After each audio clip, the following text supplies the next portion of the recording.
are least cost possible, always an important issue for the Filipinos, reliable, that there is continuous provision of quality service, sustainable, able to meet the needs of the present without compromising the needs of the future generation, and then modern, no, that we're always open to new technology, new ways of addressing these concerns.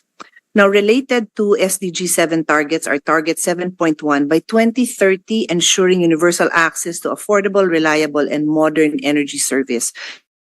7.2, by 2030, increase substantially the share of renewable energy in the global energy mix. Target 7A, by 2030, enhancing international cooperation to facilitate access to clean energy research and technology, including renewable energy, energy efficiency, and advanced and cleaner fossil fuel technology, and promote investment in energy infrastructure and clean energy technology. Target 7.B, by 2030, expand infrastructure and upgrade technology for supplying modern and sustainable energy services for all in developing countries, in particular least developed countries, small island developing states, and landlocked developing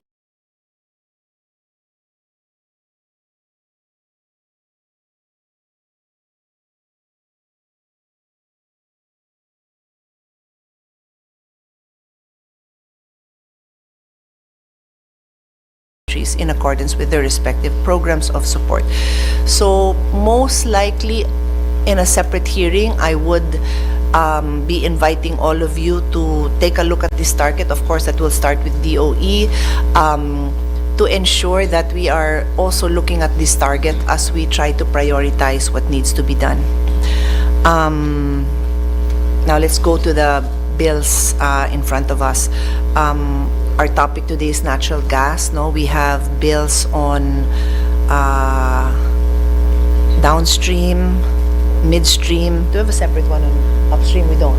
We don't actually, but we're supposed to cover all. So my intention, ideally, is to just have one bill that covers all. And the draft committee report of the previous chairman seems to have covered all. So I just like you all to keep that in mind as you share your insight, or even later on submit your position papers, that the objective is to cover everything, because it appears to me that it is already covered in the draft report that I have.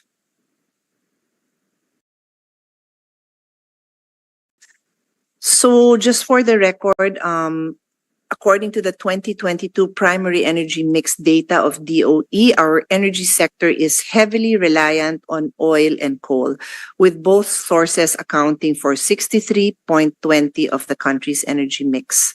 I assume that's accurate, DOE? Yes? Okay.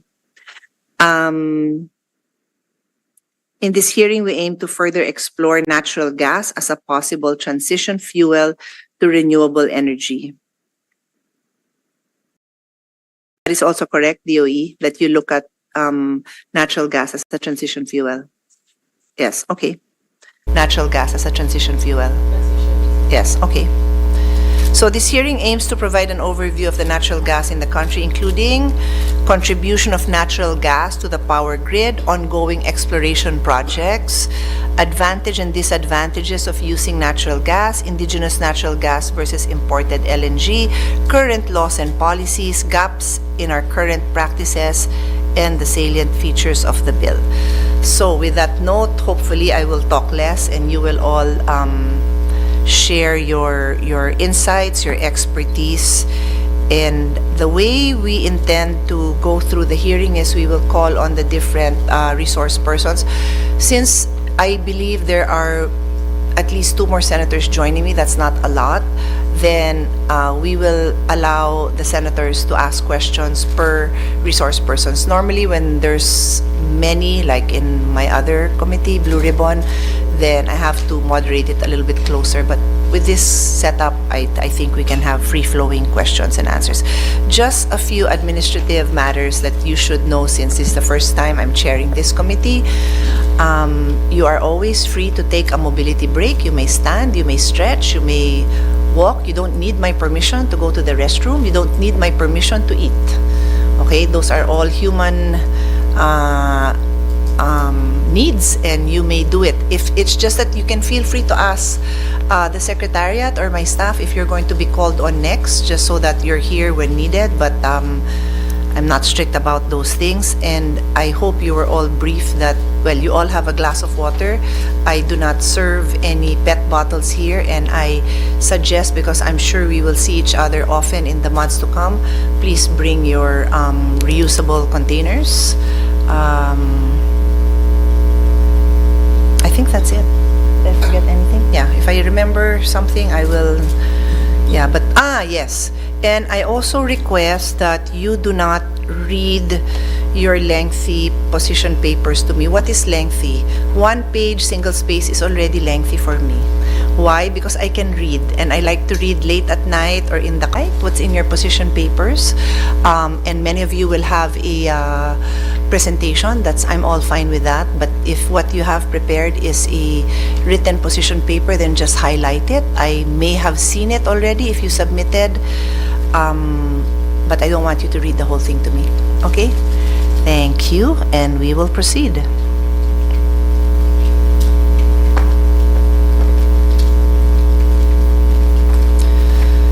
So I will let you know who the first 3 speakers are, so you can prepare. First, I will hear from DOE, and then ERC, and then PNOC. Okay? So DOE, according to my staff, you have 10 minutes. I have had a briefing from DOE, FYI to all, so this is not the time for you to explain, and even if it was 3 hours. Oh, by the way, my deadline, so we can be mindful of the time, is not later than 4 o'clock for this hearing. So yes, DOE, you have 10 minutes, and then after DOE is ERC. Okay, who's making the presentation? Is it you, Secretary? 2 of us, sir. The 2 of you. Yes, okay, ma'am. so feel free to share your time or do whatever you need to do. Thank you. We have about 7 slides only, conscious of the time. Now we start with the first slide, the legal framework. Today, there's the rules and regulations and the governing the Philippine downstream natural gas industry. You can proceed to the next slide after the agenda there. Ay, maliit.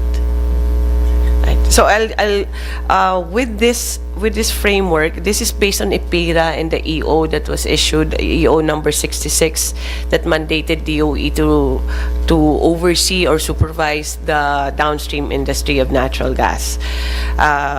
The Bureau of Director Rino does the permitting for all the siting, construction, operation, maintenance, modification, and the whole cycle of the industry.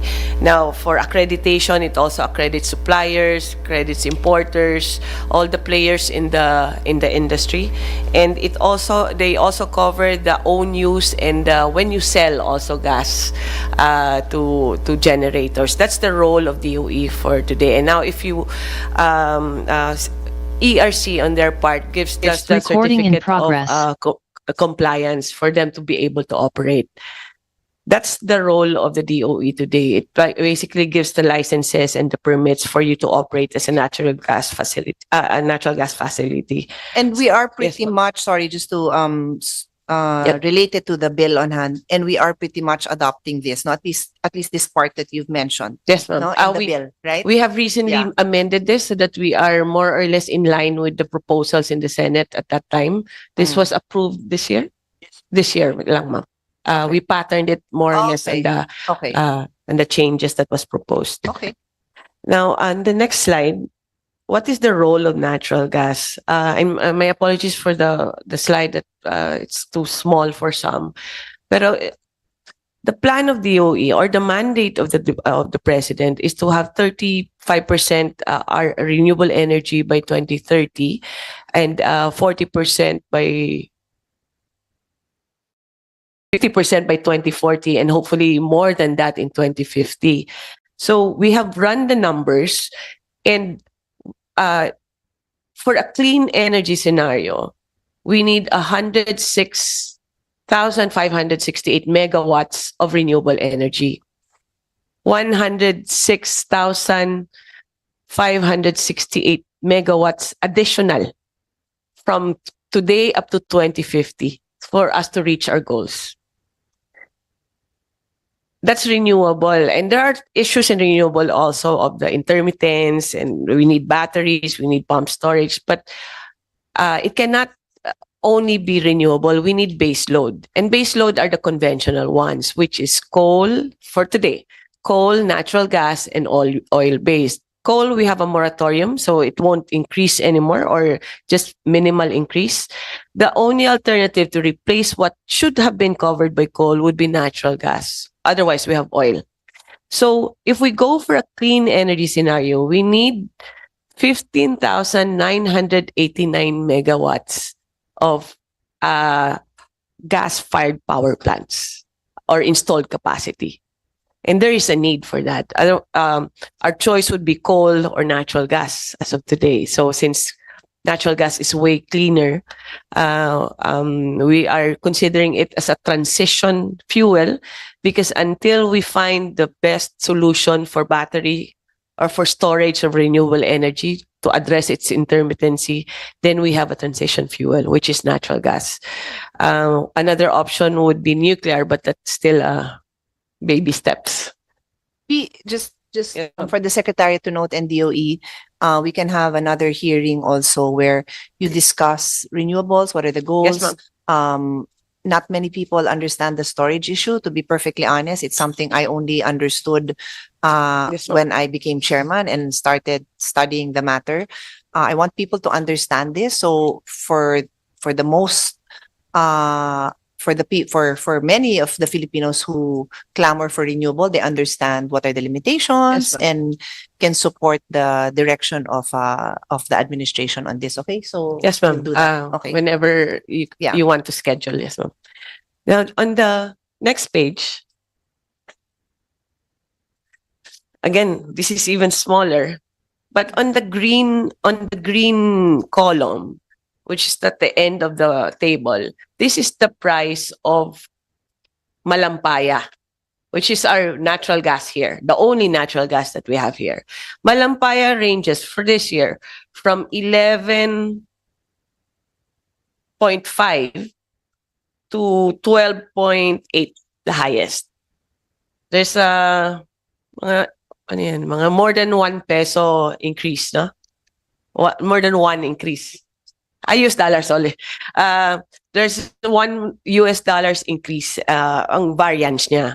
Pero if you look at the blue column, this is LNG. It comes here liquid, no, and then there's a regasification. It can range from 11. Sometimes it could even be lower, but that's just really very sporadic lang yan. 11 up to 18.75. It's very volatile.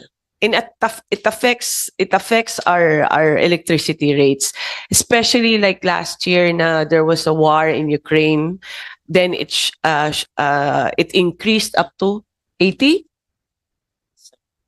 70 to 80. Now there's adjustments again, but we are prone to whatever happens in the international community. And if we have problems with our suppliers, we will also have problems with bringing it into the Philippines. Malampaya is the most stable, and that is why we need more. Ngayon po, we are opening a bidding. We have a bidding for new fields to be explored. There are 5 fields that being explored, 3 in Bangsamoro, in the other non-Bangsamoro areas. So we are trying to explore more. But this is why we recognize the importance of natural gas, especially indigenous. The investment for one regasification facility is around 1 billion. Today we have 2 regasification facilities to install a gas-fired power plant. The metrics is about 1.1 million per megawatt. So it's a huge investment to construct. You need about 2,000 people to construct a regasification facility, and to maintain a gas-fired power plant, 200 at every shift you will need. So there is substantial advantage to the government. And I wanted to emphasize that Malampaya has contributed from the start about 390 billion pesos to the national government.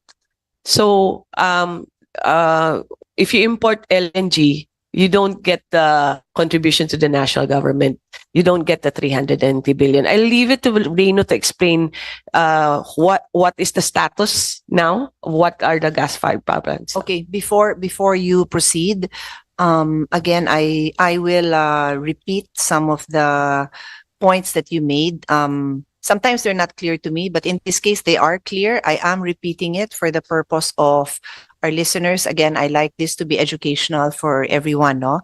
So, you mentioned, and we do have a chart to show it, that the price fluctuation for the Malampaya gas is at most $1, no? From 11 point something, I think 11.5 to 12.8, $1 something.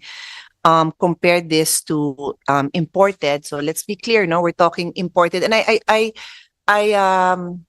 repeat the terms, and I'll repeat the phrases that even to me, I had to repeat it when I was learning about it. So because it is confusing to the average person. So when we talk about non-Malampaya gas, then all the other sources currently are imported, correct? Okay, they are imported. So these rates that you gave us, these are imported liquid natural gas. And for it to be available for use, they have to be regasified, which is why you mentioned regasification, 1 billion investment. So to be clear, when you talk about Malampaya gas, indigenous gas, there is no regasification process involved. So there is no added cost. There is no added investment.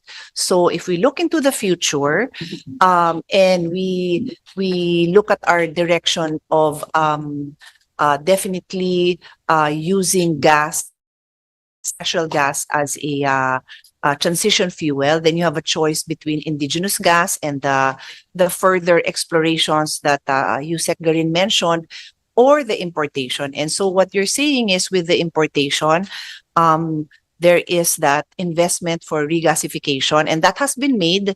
There are two, but I read a slide somewhere that konti na lang yung capacity nun, so you still have to build more. Okay, later na yon.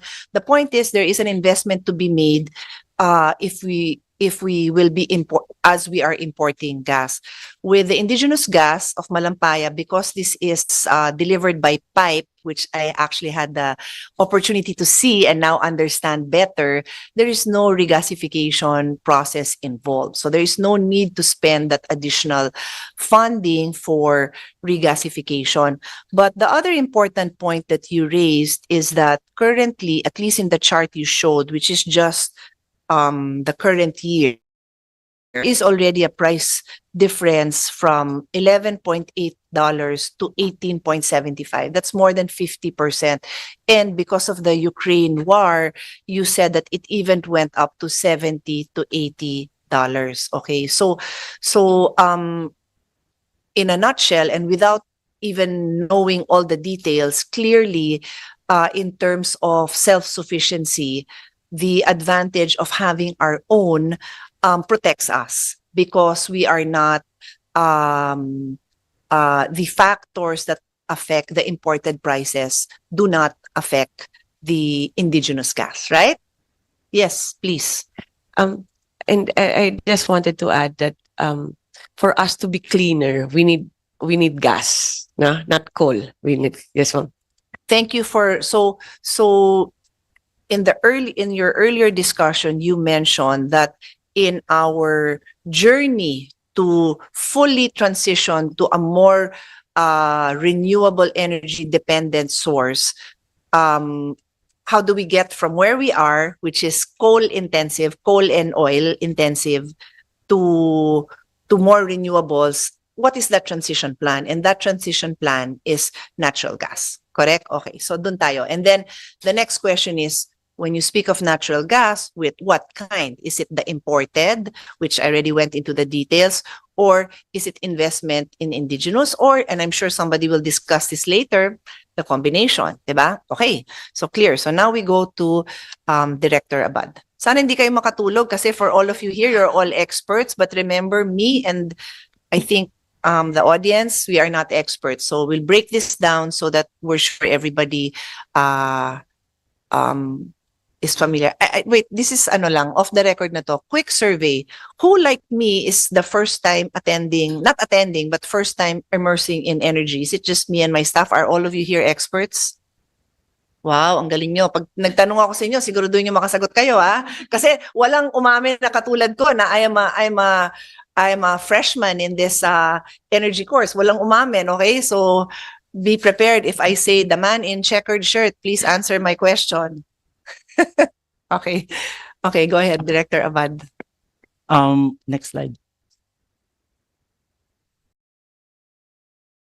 Madam Chair, the slide is about the current status of our regasification capacity vis-a-vis the gas demand from LNG. So we have to be clear that this is from LNG.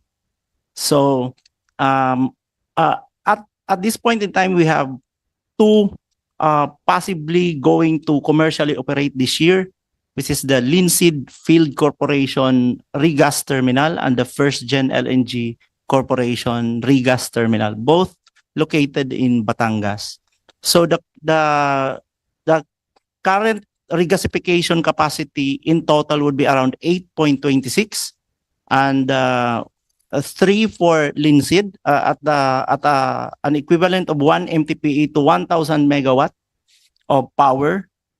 You would have around 8,260 megawatt in total for the current regasification capacity in terms of usage and conversion into power capacity. So around 8,260 megawatts of power. Now, the current demand for Linseed would be the 1,436.50. That's the existing installed capacity of Ilihan. And therefore, they still have around 50 capacity that is now reserved for the possibly going to commercially operate also 3 units of the EERI gas-fired power plant this year. So in total, they have now just a remaining of around for the San Miguel side would be around 213.50 megawatt of power converted capacity. And that's, in short, they need more. If they want to expand, they will have to adjust the regasification capacity. For first gen, they have just the current demand for existing power around 2,294.10, with a total regasification capacity equivalent to power capacity of around 5,260. They have a huge reserve for now of around 2,965.90 megawatt of power capacity for future power plants. Next slide.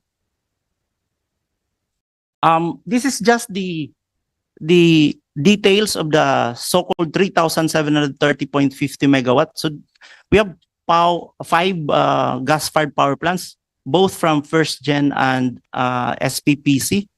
So SPPC would be just the Ilihan. The rest of the power plants are owned and operated by first gen.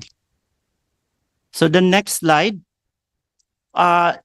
This is on the side of the monitoring of the gas terminals, the regas terminals. So first gen, as I've mentioned, and Linseed are about to commercially operate this year.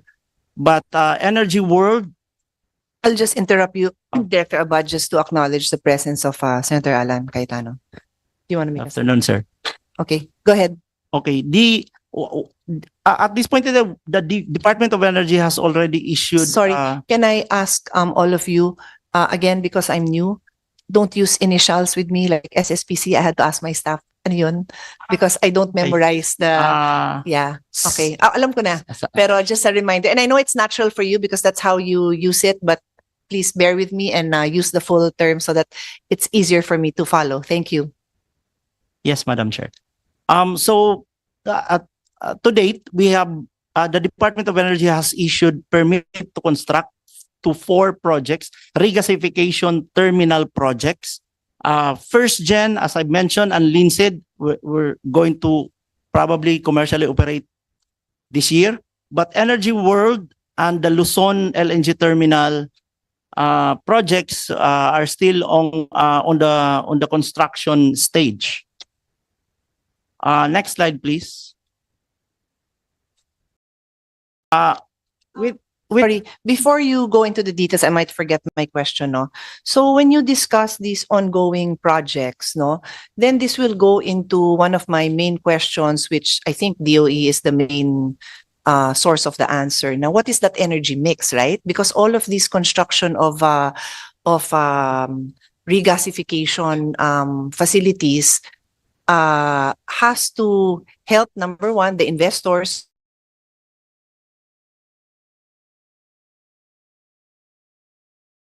them to find themselves in a place that ay 100% tayo indigenous, sumobra na kayo. Then we'll have this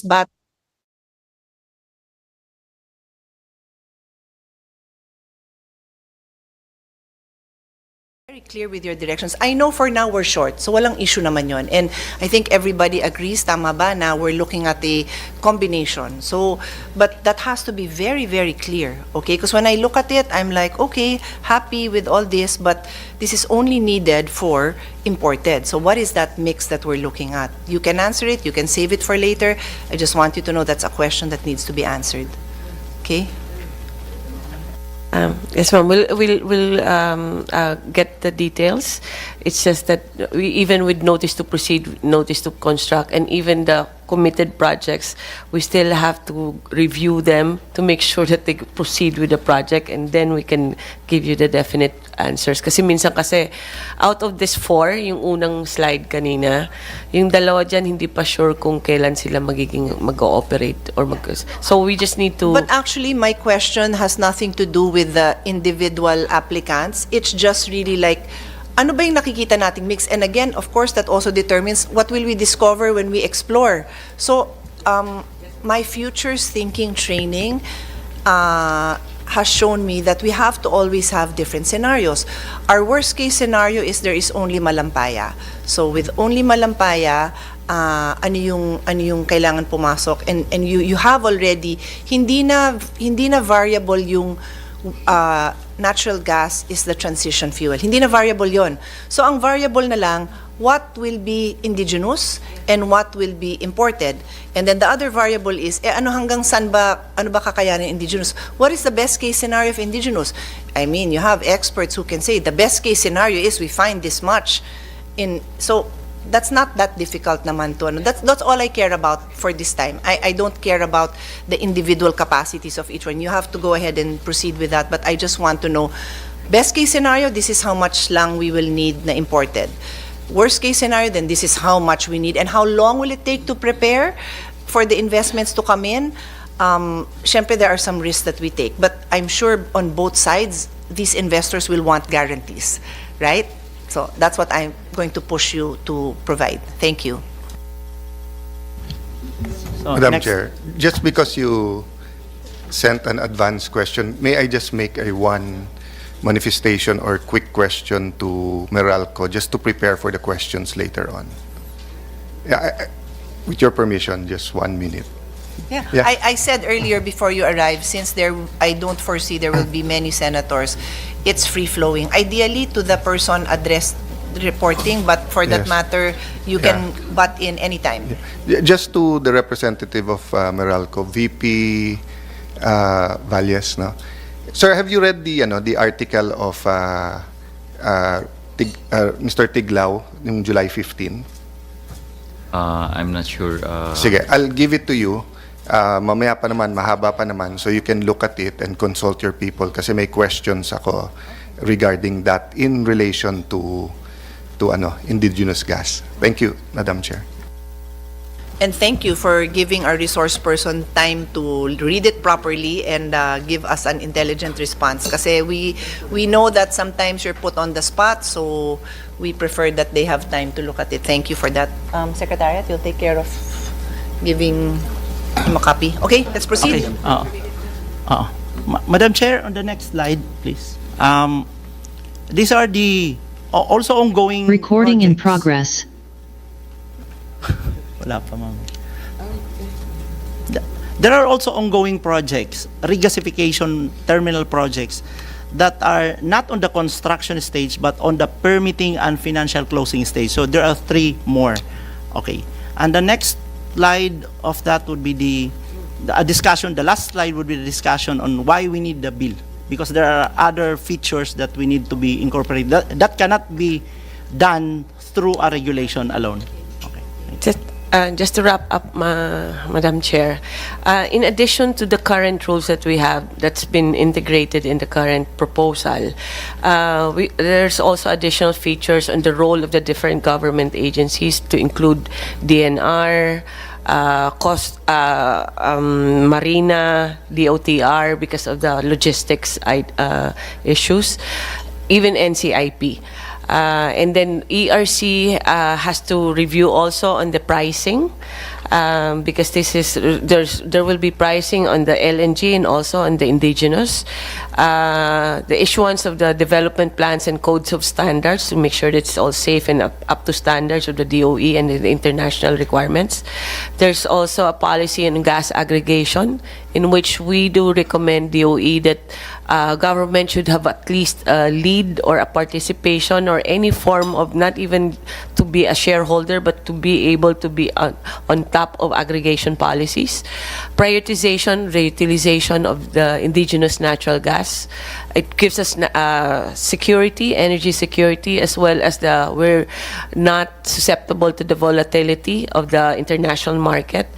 We also recommend fiscal incentives to encourage more investments, especially on indigenous gas, and the imposition of fines and penalties, which we cannot impose as a policy. That's all, Madam Chair. For the record, the draft bill we're working on right now, working with, includes DOH.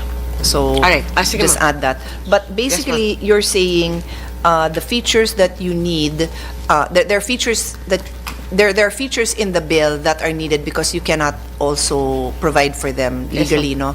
And the draft that you've seen at least already include it? Some are included, and we have submitted some more revisions. But Okay. we based it on the draft. Have I seen those, the final revision? Di pa. Okay, sige. We'll take a look at that. Thank you. Okay, so we're done with DOE for now. But just a note, no, on fines and penalties, tama ba? Just a quick question for Attorney Di Malanta. Tama ba na for fines and penalties, there is much room for improvement to empower you further? Well, I think you're the next, no? Still next, right? O, so sama nyo na yan sa discussion nyo. Thank you. Go ahead. Good afternoon, Madam Chair. Good afternoon to the honorable senators. We would like to manifest, Madam Chair, we submitted a presentation, but we noticed in the course of the DOE's presentation that some have been covered by the DOE presentation, so we won't repeat them anymore. Maybe we'll just focus on 2 slides out of the, I think, 11 that we submitted. If we can go to slide 3, which shares with everyone the current extent of the agency's regulation of natural gas facilities at the moment. There is no specific framework, hence the need for this law, for the regulation of natural gas facilities. Currently, they are lumped together with all other generation facilities that we regulate. So they come to us as either one, in the form of a supplier under a power supply agreement contracted by a distribution utility arising from a competitive selection process. So that's when we encounter them most of the time. The second, and this was already mentioned by Undersecretary Garin earlier, where before they operate, they need to get what is equivalent to a permit to operate, which is a certificate of compliance from us. This is when we test their compliance with certain standards, technical, financial, legal standards that the Commission had set.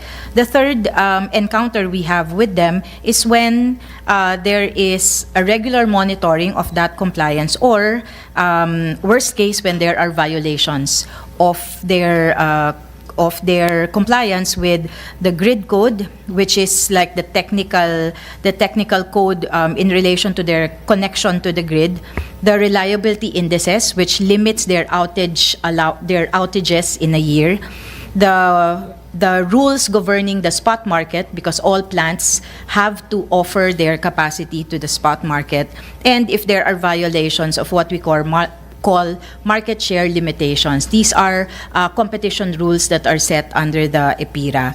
If there are those violations, then we encounter them for the fourth time in enforcement of these rules. And this is where we would first issue show cause orders so that they can explain the allegations of violation, and then if there is proved to be a violation, the imposition of fines and penalties. Here, Madam Chair, is where your question earlier on the fines and penalties, because the penalties were set back in 2001. They are really not commensurate anymore to the impact of certain violations. Aside from that, the agency, the ERC, has no authority to direct those fines and penalties imposed to address the damage that was suffered, for example, by a certain group of consumers arising from the violation. Medyo mag-off tangent ako, Madam Chair, but this is among the EPIRA amendments that we had proposed, the improvement on the fines and penalties, and the authority that the Commission be given the authority to direct the application of fines and penalties to the consumers that were directly suffered the damage for those violations. Right now, all the collections of the agency is remitted to the National Treasury. So none is applied to for example, the outages that were suffered.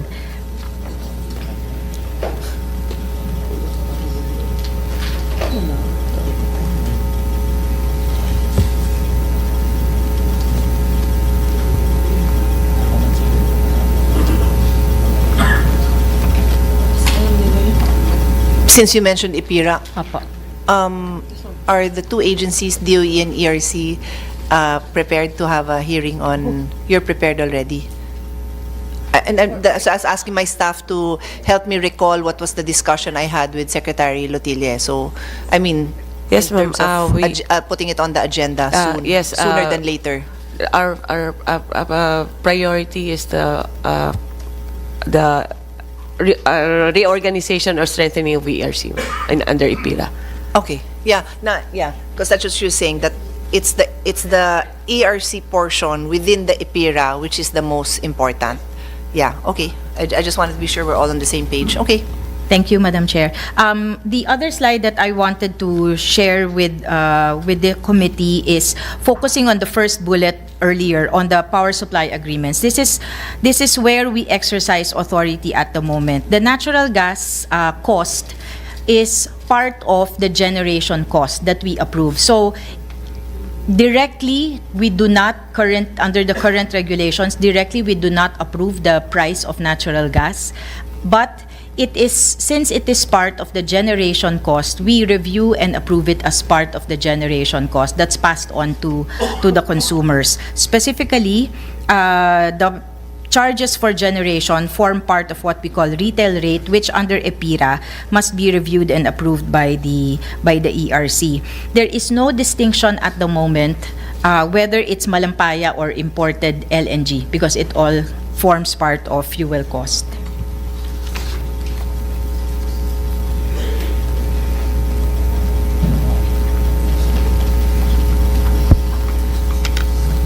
That's it, Madam Chair. The rest were covered by the DOE presentation. I do have a question for you. Hold on.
Let's proceed, no? I will probably come back to you because I think the issue I want to discuss will surface anyway in the discussion. So I'll just get back to you. I think the next is PNOC, no? And then let me just let you know who else will be called on after so you can prepare.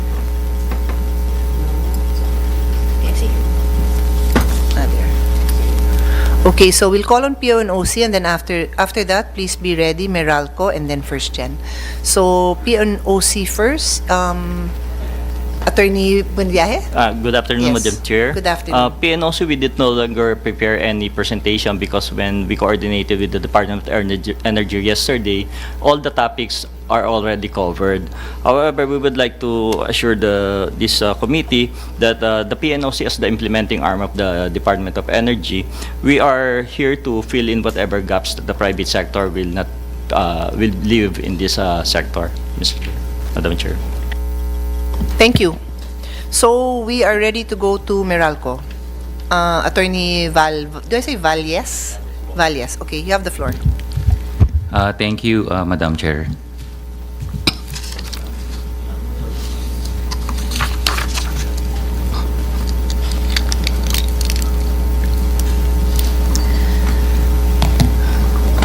So we would like to thank the Committee on Energy for inviting Meralco to today's hearing and allowing us to express our views on the Senate bill. Meralco was assigned to discuss the current industry practice and gaps in natural gas policy.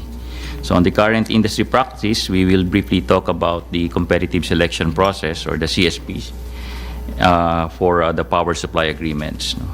While on the policy gaps, we have identified the role of natural gas in clean energy transition and alignment or harmonization with the PIPA's least cost sourcing obligation. And finally, with the indulgence of the committee, we would like to present our policy recommendations taking off from the discussions of the TWG during its meetings in March and April this year. So next slide, please.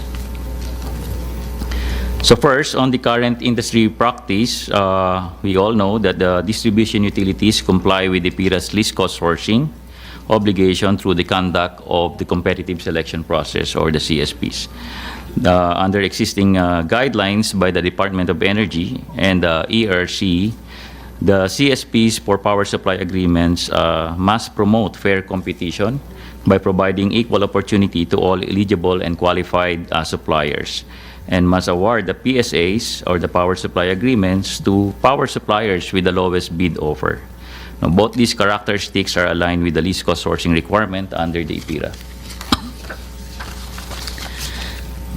Next slide. The CSP should allow participation of all eligible and qualified suppliers and award PSA to the bidder with the lowest bid offer. That is also observed in CSPs for renewable energy and indigenous natural gas. Under the Department of Energy's RPS rules, CSPs for RPS compliance should not be limited to a specific type of renewable energy, like solar or wind only, but should be open to all eligible and qualified RE technologies. In the Department of Energy's October 11, 2023 advisory on the conduct of CSP for power supply using indigenous natural gas, distribution utilities must still ensure that while CSP encourages participation of indigenous natural gas, the CSP is consistent with the obligation to supply captive customers in a least cost manner. Meralco's power supply sourcing is guided by PIRA and related regulations issued by the Department of Energy and the Energy Regulatory Commission.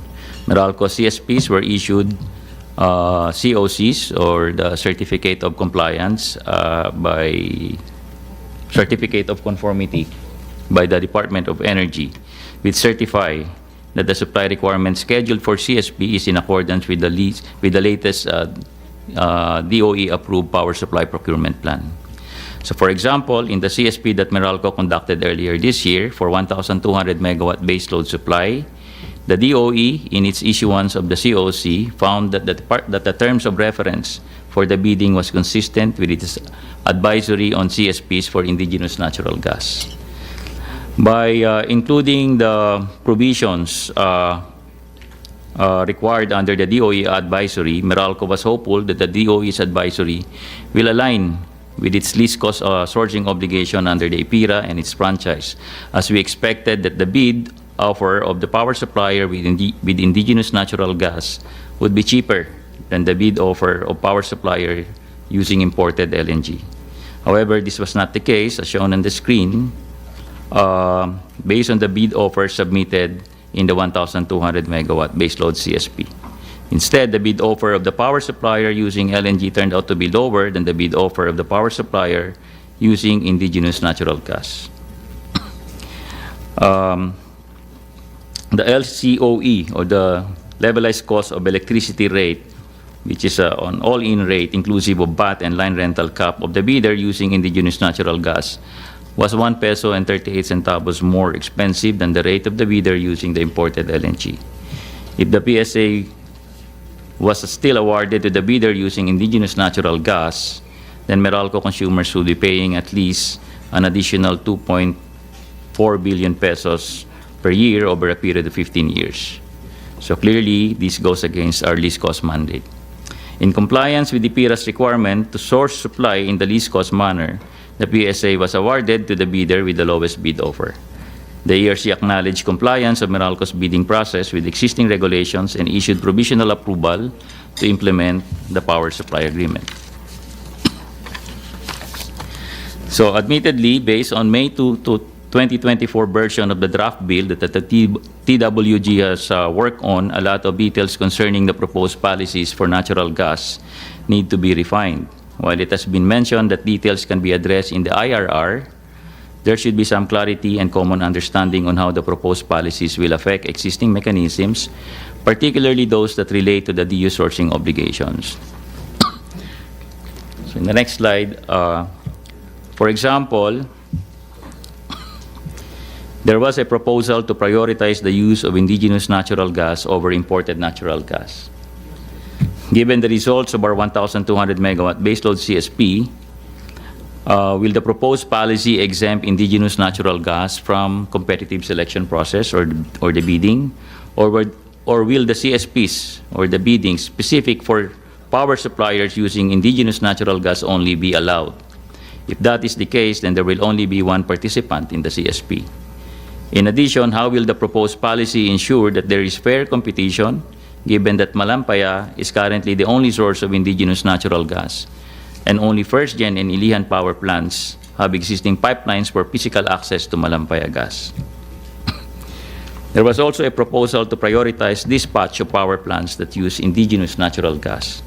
How will this policy affect prices in the West and where plants bid based on their short-run marginal costs, and plants with lower short-run marginal costs are dispatched before plants with higher marginal costs?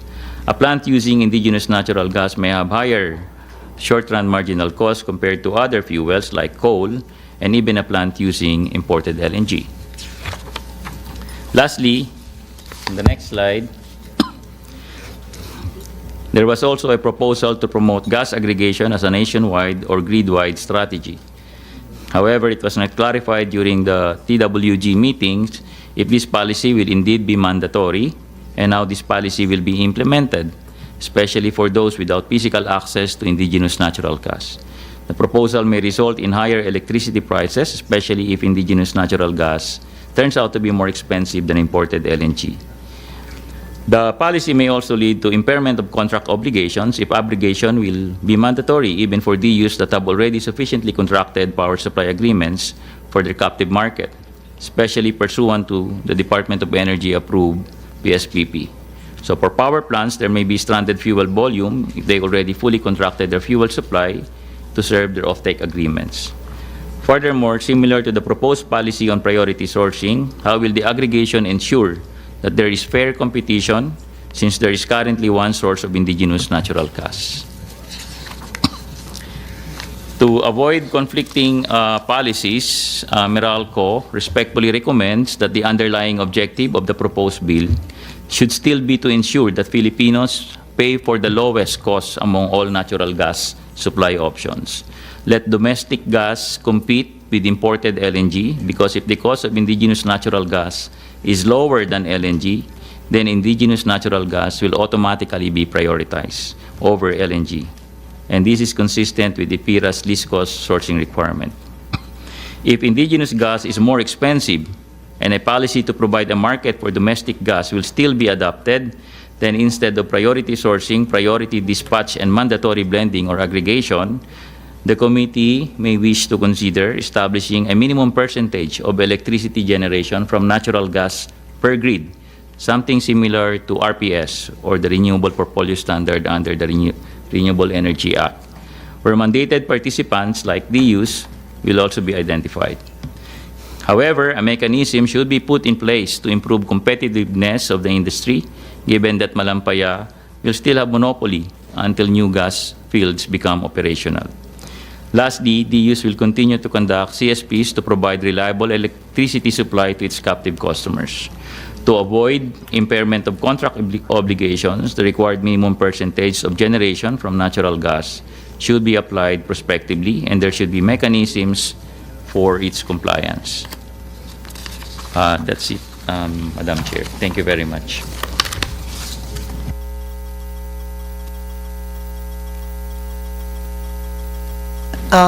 Thank you for that, Attorney Valles. Let me just check with the staff of Senator Alan, because he reserved for to ask you questions now. So let me just check, because he stepped out.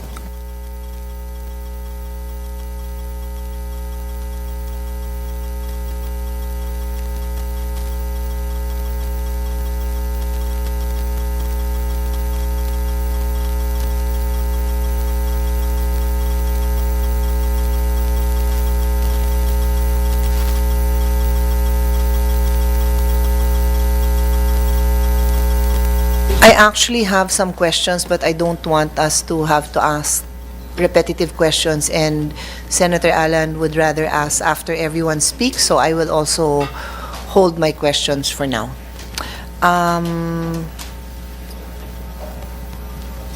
The next is First Gen. Mr. Mark Miranda. Good afternoon, Madam Chair. Good afternoon. We don't have a presentation, but we just have a brief statement that we'd like to read, respectful of everybody's time, on the 4 pending bills.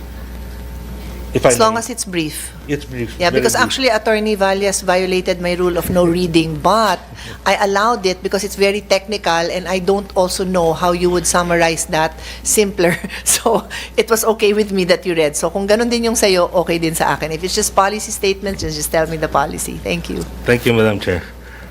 First Gen Corporation and its subsidiaries engaged in power and LNG would like to thank the Honorable Committee for inviting us to participate in this legislative proceeding.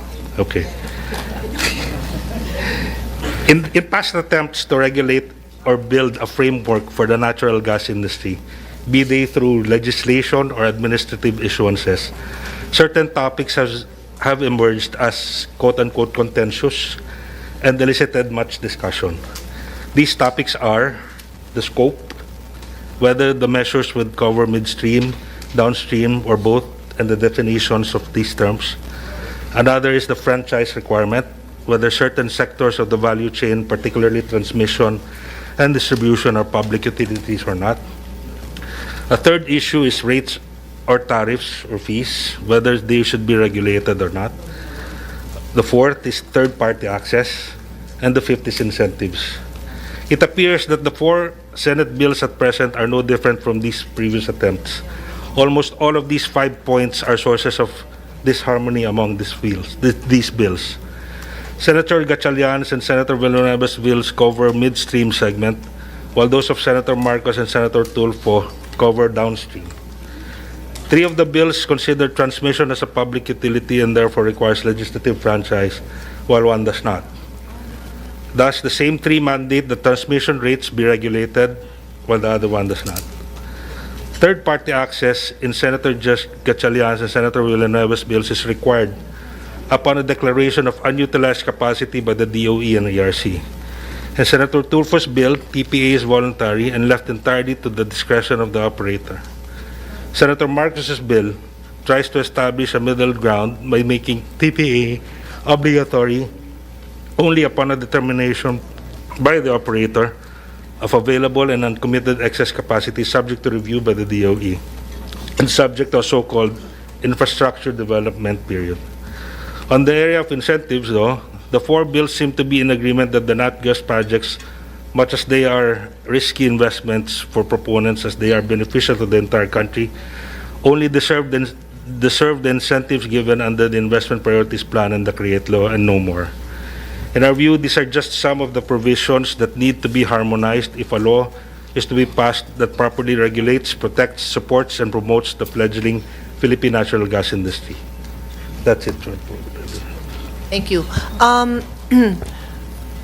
Most of what you have mentioned, Mr. Miranda, I have the answer to. As to whether everyone will be happy, I don't know. I doubt. Yeah.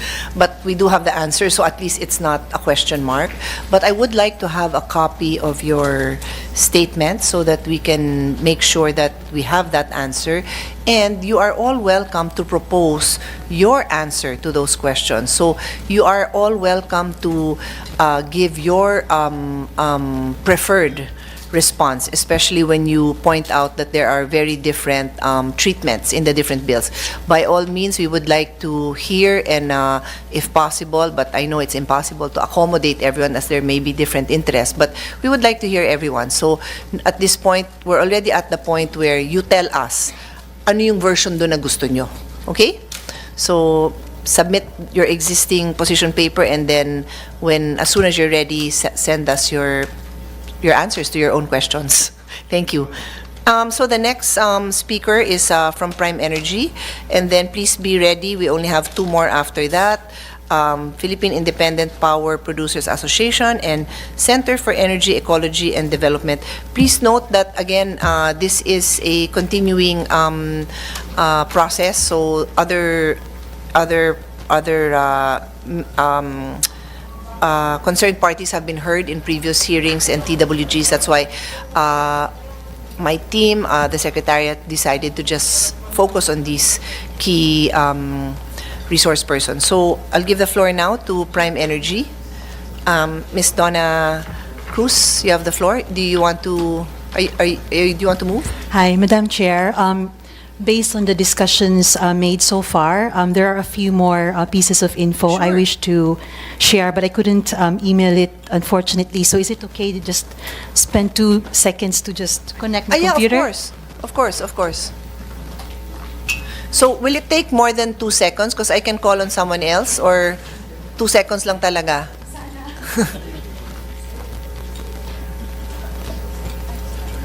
Okay, no, we can make good use of our time by acknowledging Senator Sherwin, who has been very busy attending to another concern that, yeah, I'm not there yet. I'm about to get there because he's very much involved in other issues that we are also tackling. The issue of falsification of birth certificates. We've taken that up in the Blue Ribbon Committee.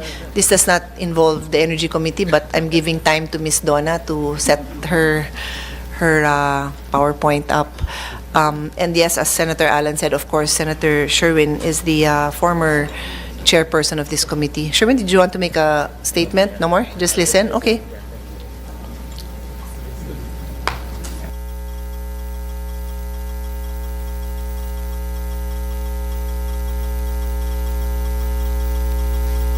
On a sidebar, the three of us are also, well, I was a member of the EDCOM, so these two gentlemen are still very busy because we were abandoned by our other co-chair, Senator Angara, who is now the DepEd Secretary.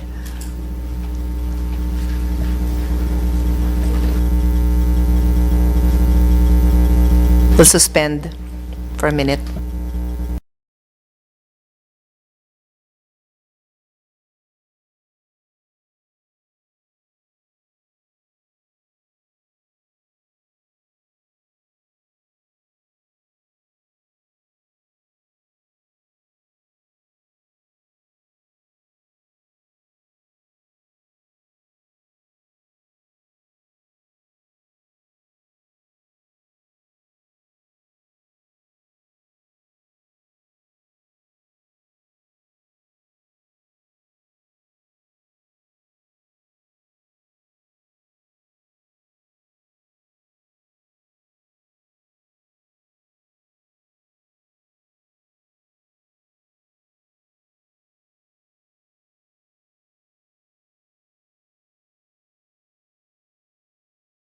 hopefully worth the time. Okay, we're ready when you are. Okay. May I see the presentation on screen?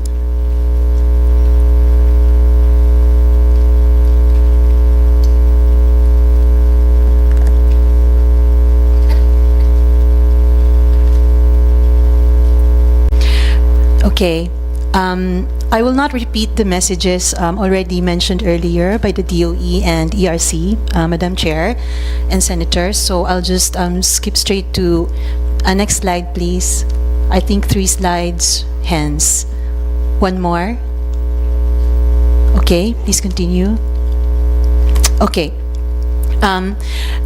Yusek Sharon earlier mentioned that the price of indigenous gas tends to be very stable. So despite market shocks and disruptions in the supply chain, even typhoons, you name it, the price of indigenous gas or Malampaya gas in this particular case remains stable. So that's if you see there, the shaded area, the top of that shaded area is the price of Malampaya gas, whereas the price of other fuels that we use here in the country, like coal, LNG, diesel, etc., tends to move along with the market.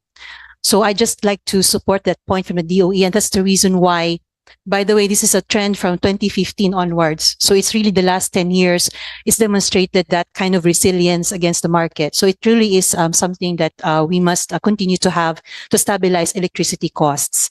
The other point I'd like to mention is that the revenue, so Malampaya gas, in the price of Malampaya gas, there is included there the government revenue. So there is, for every peso of net revenue from Malampaya gas, we remit revenue to the government, to 60% of revenue to the government, really.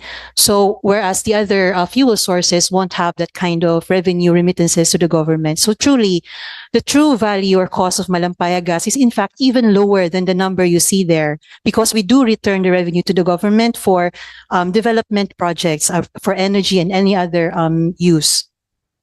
Sorry, what is Move on. that red dotted line that has the biggest spike? So that's the price of LNG spot cargoes. So when we buy at JKM spot prices, this is the kind of LNG that we import in the country at the moment. That's its movement. So during the Ukraine war, you see there the big spike. That was the number mentioned by Direk Rino and Yusek Sharon earlier, when it was between $50 to $80 per MBTU, whereas indigenous gas cost was just about $10 per million British thermal units. Okay. Yeah. Even coal actually moved up. You see the green line there, that's coal. The green is coal. Yeah. Okay. Okay, let's move on. So clearly, So I'm just curious, sorry, can you go back to that slide? So if you were also to further deduct the amount paid to government, what is that? What would the line look like?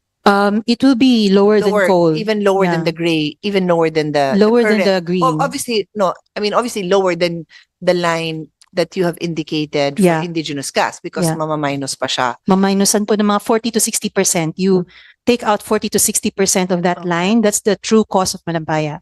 Okay. So yeah, that's the message there. Let's move on. Next slide. Now, clearly, there is no contest, nothing more to be said. Indigenous gas is truly something that we must continue to have, extend its life as much as we can, develop all of our indigenous gas resources. But what I'd like to highlight here is that the Philippines, over the last 10 to 20 years, hasn't done a really good job of exploring and developing our indigenous resources. You can see there on the chart on the left, sorry, maliit na siya. But on the chart on the left is the amount of discovered resources in the various countries in Southeast Asia. So the one with the biggest bar there, I believe, is Malaysia, then Indonesia, and then I think, sorry, I couldn't see it, but really the Philippines is the one rightmost. Okay, barely anything discovered, and that's simply because we haven't been exploring. The more you drill wells the more we drill wells, the more is the chance of success in discovering a new Malampaya hub. And you can see on the chart naman on the right, during the time of President Marcos Sr.'s, you see there in the 1970s and 1980s, we've had quite a lot of exploration activity that in fact led to the discovery of the Malampaya field. So really it's a game of probability here. The more you drill, the more you have the chance of indigenous gas discovery or even oil. But we haven't had that new discovery over the last 20 years simply because we haven't drilled.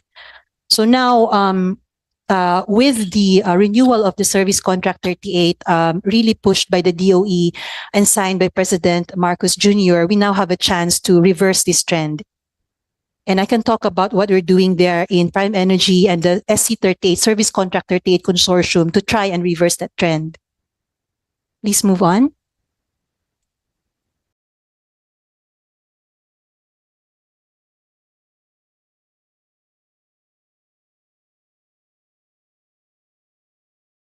Okay.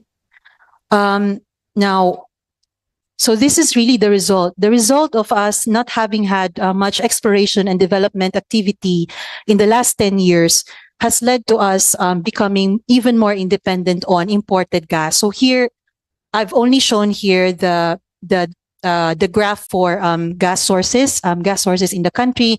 So you see there the blue area there is the amount of Malampaya gas we still have remaining and to be produced in our existing wells.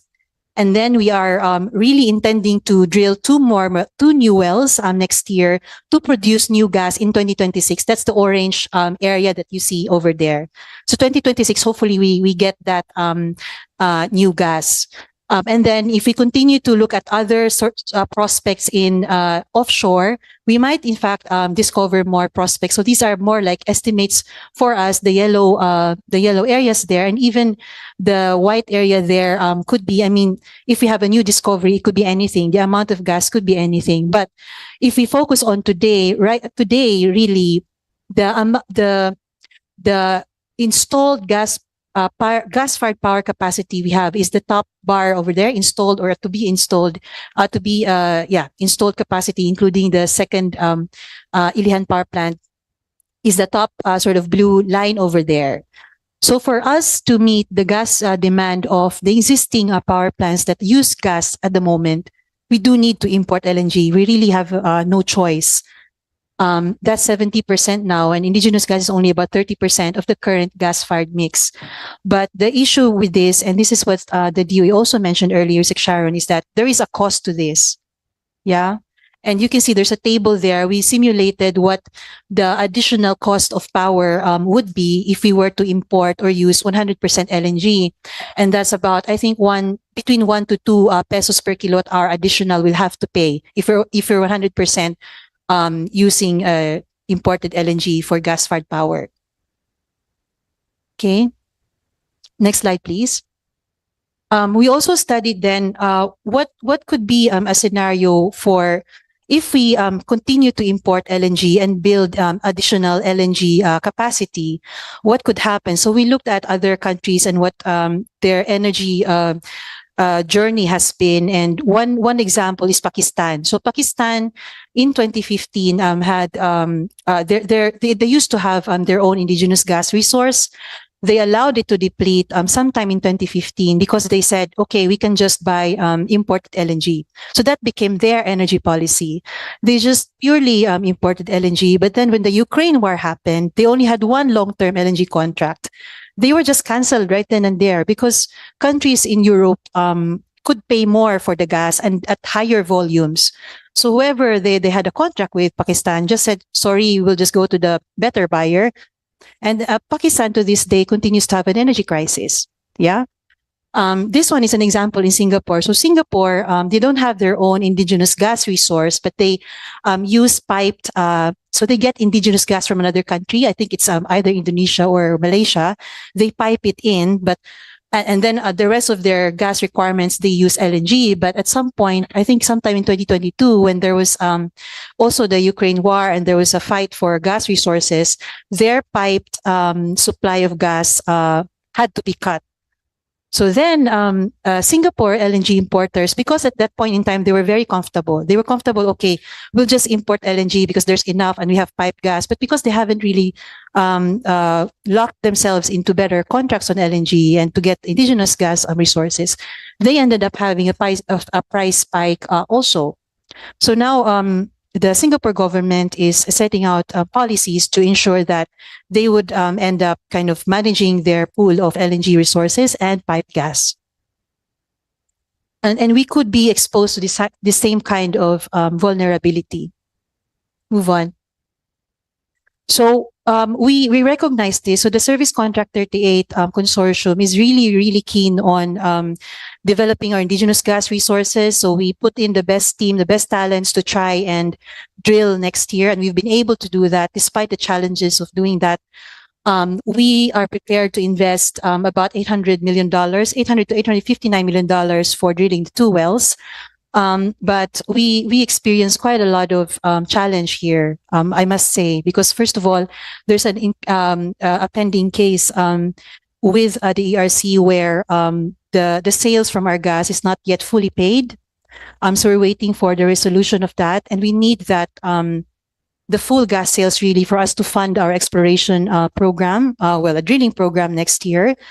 And the second challenge that we face, really a headwind, is that the current buyers of our gas haven't so far won any contract for long-term supply of power to the market. So there is some uncertainty for us there, and that's where we need really the support of the government. Okay, please move on. So we really believe that the Nat Gas bill would help us set the foundations for energy security. To us, we really do need, for us to meet the Philippine Energy Plan, we do need to import LNG, but what we are advocating is that we predicate that with a very reliable domestic gas source, because without that, we will be fully dependent, and we know what the risk will be, fully dependent on imported LNG. And for that to happen, we must, we are advocating really for securing a market for indigenous gas, prioritize the use of indigenous gas over imported LNG, prioritize the contracting of power generated from indigenous gas in various upcoming contracting of power, and really prioritize also the dispatch of gas of power produced from indigenous gas. And other provisions also in the bill are there that we are very appreciative of. And last but not least, LNG infrastructure we do need, but to need it put it in a way that it still stabilizes and leads to affordable energy costs. Maybe, if I may be allowed, Madam Chair, there was a point made earlier on in the presentation of Meralco, saying that in the bid for the last CSP, the indigenous gas cost was higher than the LNG gas cost in the bid. I just like to make a slight correction there that the bidded fuel cost at the time was not pure indigenous gas. It was a mix of LNG and indigenous gas. Yeah, and the reason for the higher price at that time was because there are other costs to LNG that were included in that price, as I understand. As you well know earlier from Yusek Sharon's presentation, the price of indigenous gas is all in. What you get from the invoice is all in, everything, no regas, no liquefaction, that's it. But with LNG costs, there is regasification cost.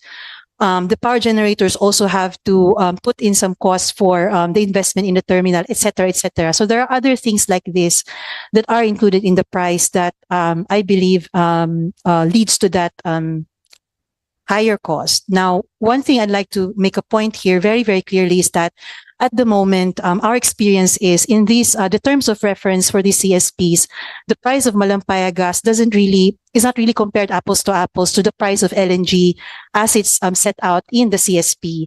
And I think Chair Mona mentioned that earlier.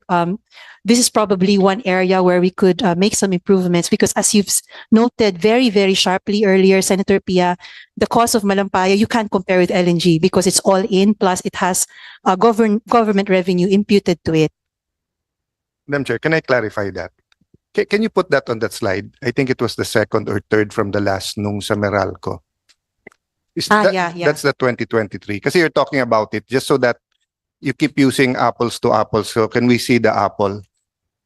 Okay. Oh, I para think lang mas it's malinaw one for of the us. backup slides, ma'am. Yeah, I think it was like second or third to the last slide ng Meralco.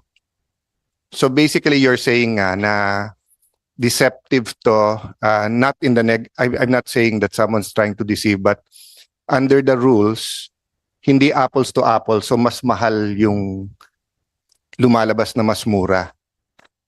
I think it's sa the- presentation ng Meralco mismo, Meralco. yung second or third to the last slide nila.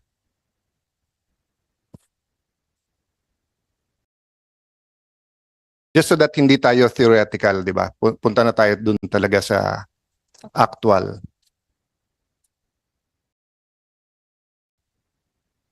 Sige, next. Yung may prices, yung 2023 bid nila. That one. So, is this, Ms. Donald, what you're talking about, for example? So, for example, alin dyan yung all-in? Yung 8.3. No, it's not there. Why is it Senator not there? Alan. That price there is a mix of LNG and indigenous gas. Ba't walang indigenous lang dyan? Hindi lang indigenous gas po. Opo. Yeah. Mhm. Pero may nag-bid ba dyan na all indigenous? Wala. Wala. Bakit wala? We don't have enough indigenous gas po talaga. So as far as I understand, that contract was for 15 Yeah. years. So that's Yeah. what I wanted to bring Mm. out, yung sinabi ni Mr. Valles na what if mas mura, mas mahal, etc. Yeah. Realistically, with only Malampaya now, you will always, ang layo sa kailangan ng ating bansa compared sa imported din. Yeah. Diba? I mean, if we had 10 Malampayas or 20, I don't know the computation, Yeah. then yung fears mo kanina na sinasabi mong, sir, na paano kung mas mataas, paano kung mas mababa. Kasi panay theoretical yung nasabi mo kanina. But one, even the DOE said mas mura ang indigenous. Two, the amount of indigenous is is so much less than what we need, no? Oh. So saan naman dyan ang pure ano lang, walang halo? It's pure imported. I sent, kanina po may pinadala po ako na presentation with that backup, ma'am. Yeah. Um, On Were you this, able is to South receive- Premier or sino nanalo dito theoretically? May I? Yes, may I, yes, please, sir. Sa'yo. Mr. Chair, the one that won the bidding for this one is South Premier Power Corporation Okay. with the lowest bid. And that it is pure LNG. 6.7 landed cost yan or That's a delivered, delivered headline rate. so yung pag-regasify niyan kasama pa hindi na? Yes, all in po. All in na yan. Yes. All in. So Yes. cheaper apples to apples. Yes, sir. Yeah. The TOR explicitly requires. Sige, I just Yeah. wanted to clarify that. Thank you, Madam Chair. Sige. We'll go back to it later. Thank you.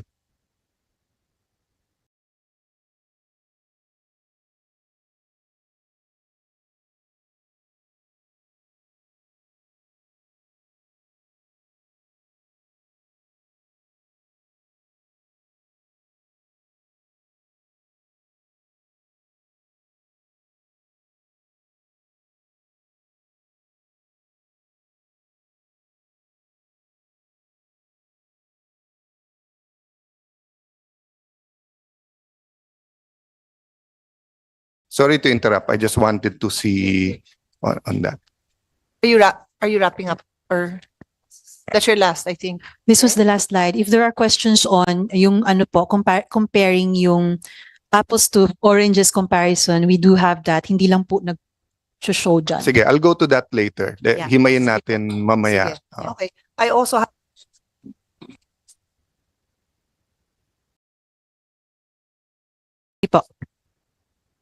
resource persons. Philippine Independent Power Producers Association, represented by Attorney Ann Estorco Montelibano. You have the floor. Good afternoon. Madam Chair, good afternoon, Senator Cayetano and Senator Gatchalian. PIPA relies on the spirit of volunteerism for our members, so we are currently refining all the comments that we have submitted and discussed during the past technical working groups, but we will submit this to the chair as soon as it is approved by the board. However, I do want to take this opportunity to highlight a few priority concepts of PIPA. So just to give you a brief background, Madam Chair, since this is, I think, the first time that we are meeting, PIPA is composed of the generators. We have 27 member generators. Most of them are 50 megawatts and above. So we have all our members have an installed capacity collectively of around 25,000 megawatts. So that's the reason why you can see PIPA in forums and discussions, because we actively participate in regulation, determination, and policy making. So just also like an energy 101. So we have 4 sectors in the energy industry. We have your generation, your transmission, your distribution, and your retail. Now, the transmission sector and the distribution sector are natural monopolies. So therefore, they are regulated. However, when it comes to us, the generation sector, and of course the other one, the retail, we are a competitive sector, meaning we are deregulated. We let market forces play as much as possible, right? Of course, in keeping with the policy of law and regulation as determined by Congress and our regulators, okay? So, on today's topic, we have 3 things that we want to highlight in the bills that were discussed. First is that we just want to ensure that there is a transparent and non-discriminatory access to Malampaya natural gas supply, which means the indigenous source. So all interested generation facilities or GenCos, okay, or LNG, not gas GenCos, shall have equal access, shall be afforded equal access to this supply, and will be able to share in the benefits of a conceptually lower cost because it is an indigenous source, right? Number 2, gas aggregation should not be mandatory, okay? And it should not be limited to one party. And the third, but last, Sorry, yes, can you ma'am. repeat the second? I was talking to my staff. It's okay, ma'am. Gas aggregation, I think it was discussed also by Meralco. It should not be mandatory, okay? And it should not be limited to one party. So, and this is also in the spirit of competitiveness. And lastly, ma'am, we believe that there should be no priority dispatch of any electricity, okay, produced by gas-fired power plants that utilize any kind of natural gas. The energy is supposed to be technology and fuel agnostic. So in the spirit of competition, and ERC would agree with me on this because this is their guiding force. It is the least cost and competitiveness that drives them approving all our contracts. So in the mandate, in compliance with the mandate of EPIRA, if you are to be guided by least cost, then obviously competitiveness should always be the guiding principle in the bill. So that in closing, Madam Chair, we just want to emphasize competition and least cost should be the framework, okay, of since this has been echoed by the EPIRA since 2001. So fuel costs, as stated by the ERC, they are, yes, of course, the largest components in the generation rate. So it is important for us generators to procure our fuel in the least cost possible to maintain our competitiveness. Otherwise, with if we don't do so, if we're not able to do so, then this totally affects energy security, reliability, and affordability. That's it, Madam Chair. Thank you very much. Just a quick question, no? Yes, ma'am. When you said competition and least cost should be the main factors, you're referring to the entire energy source or just natural gas? Because coal could be cheaper but not cleaner. So I just want to be clear about your position. Yes, ma'am. PIPA is energy agnostic. So basically, since we would like, our priority is to ensure that we have affordable first and reliable and secure energy for the rest. I mean, it's more of the planning. So we don't suffer from brownouts or blackouts or any instability. So at the moment, while we get our, I mean, so to speak, ducks in a row in terms of long-term planning, we believe we should be technology agnostic and fuel agnostic as well. Whatever gets us to the security and the least cost for a consumer should be the priority. So we have our competitive selection process, the CSP, which ensures competition, Okay, ma'am. understand. So in other words, you do not subscribe to the Sustainable Development Goals. Oh, we do, ma'am, but we But believe that should be requires a balanced. transition, that requires. So I just wanted to be clear, because Yes, ma'am. you will always be invited, so I will not have to ask you this question repeatedly. Yes, Do you ma'am. subscribe or not subscribe? We do subscribe, ma'am, but however, in terms of energy security, we believe that we will have to work together with the DOE and the ERC to ensure that our generators will participate in ensuring we have secure energy. But in terms of sustainability, ma'am, obviously, yes. Yes, we but, believe in but your that. answer is not consistent with that statement. Yes, Kasi ma'am, you but- said you're agnostic, therefore it doesn't matter. I just want to understand. So you will not include the component of harm to the environment or public health in your mix. Oh, no, ma'am. We always include harm to the environment and all of those things in our mix because our generators actually comply with energy with the DENR and all of the new policies. So the technology that is even being used by, let's say, Yes, our coal. okay. No, Yeah, I so don't we do. question Yeah, compliance. No, I don't question your compliance, but you will always we take it. you Yes, will ma'am. always choose a cheaper source for as long as regardless if there are alternatives, if they are even a bit more expensive. That is the question. Ma'am, that depends on the Energy Regulatory Commission because we just bid. We take our prices into consideration when we do our bid for the CSP, ma'am. Okay, Yeah. maybe I can see your complete profile na lang because Yes, I don't ma'am. want to use up the time on that, but I just need to know who I'm dealing with when I discuss with all of Yes, you. ma'am. Okay, thank you. Thanks, ma'am. So our next last resource person for today is the Center for Energy Ecology and Development, Attorney Tisha Soresca. You have the floor. Yes, thank you so much, Madam Chair. We are really grateful for this opportunity to talk about the environmental impacts of liquefied natural gas. As we are happy that was highlighted in the previous discussion, of course, what's treated as cheaper won't always be the most sustainable and won't always be in the best interest of the consumers, especially of the Filipino people. If we could go to my presentation, please. If you could kindly flash it on screen. I'll go through it as quickly as I can.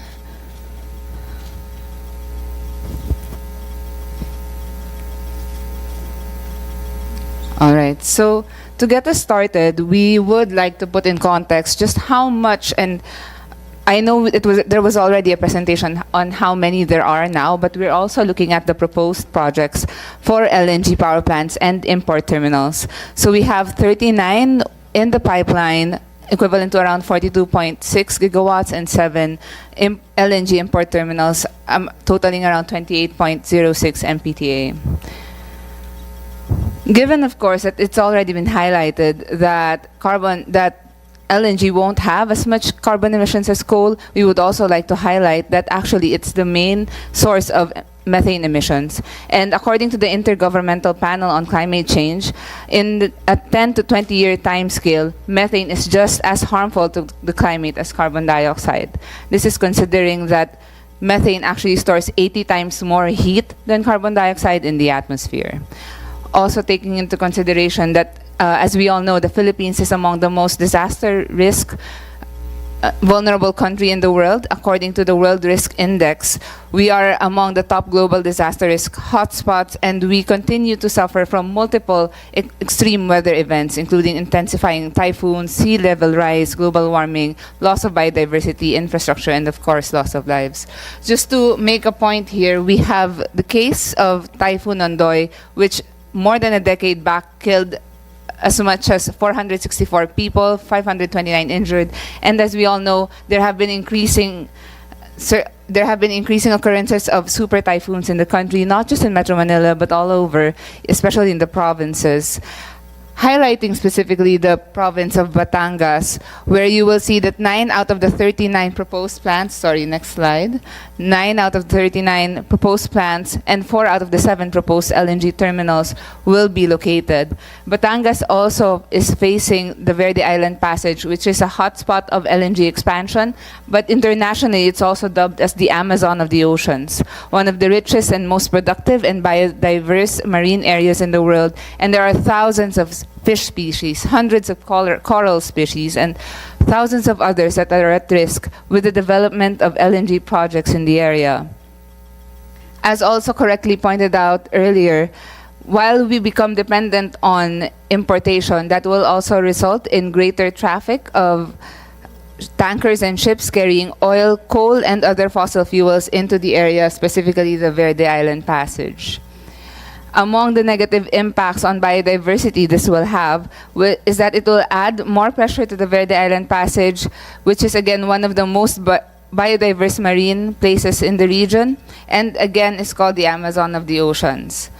According to a study by our institution, an addition of 387 tankers will be passing through the Verde Island Passage annually once gas projects are fully developed because of the increased demand in LNG. This will put the area at risk for more oil spills, gas spills, and given that numerous tankers will have to dock near the plant and provide supplies of oil and LNG. Among the damages we are anticipating on the Verde Island Passage would be, of course, damage to corals and mangroves, degradation of the waters, reduced number and species of fish, and ship strikes and reef strikes. I would like to highlight at this specific point that we do have accounts from fisherfolk and fisherfolk communities of just how much less they're able to catch fish now. They're barely able to make a living from the current impact because of the lower quality of water. You'll see in the next slide that we've been observing the test results, the water quality in the area, and there is a continuing trend of increase in phosphate, total suspended solids, chromium, total copper, lead, and mercury in the area where some of the gas projects are being proposed and where the gas projects will eventually stand. So this is in the areas of Lobo, De La Paz, Ilihan, and Ilihan. The trend is continuously on the rise, so we're anticipating that as the water quality suffers because of the developments there, of course the livelihood and the biodiversity there will also suffer.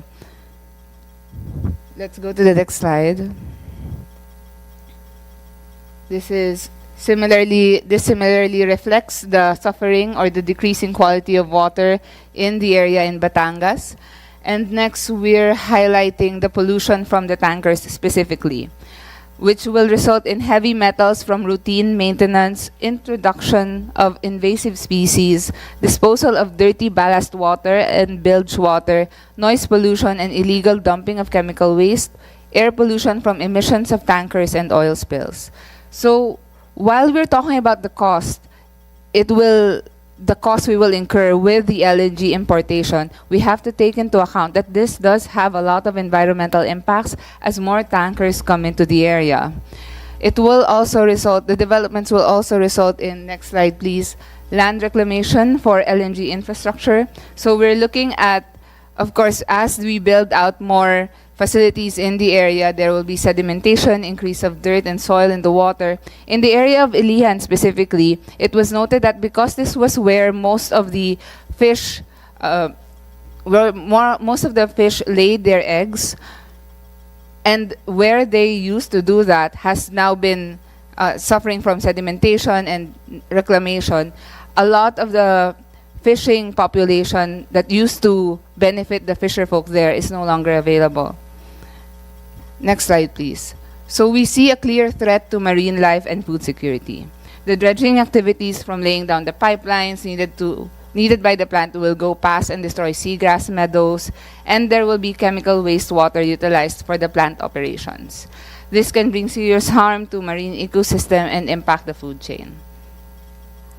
Generally, of course, as already highlighted, there is a threat of oil spill and other environmental damages from the fossil gas industry that will not only impact the Verde Island Passage, which is the center of this part of this discussion, but will also affect the other provinces surrounding the area because of the interconnectivity of the waters.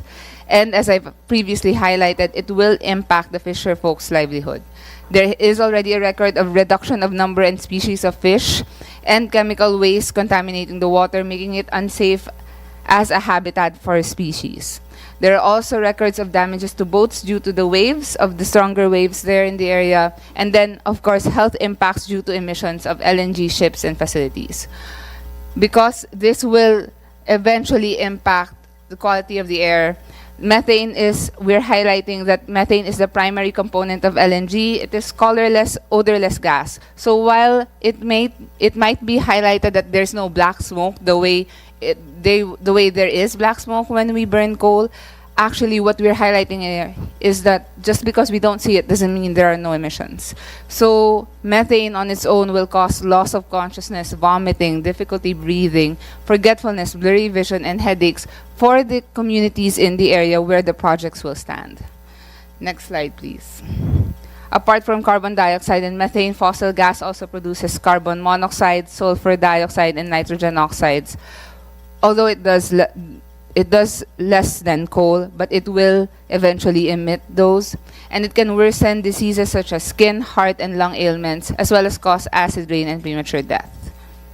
Next slide, please.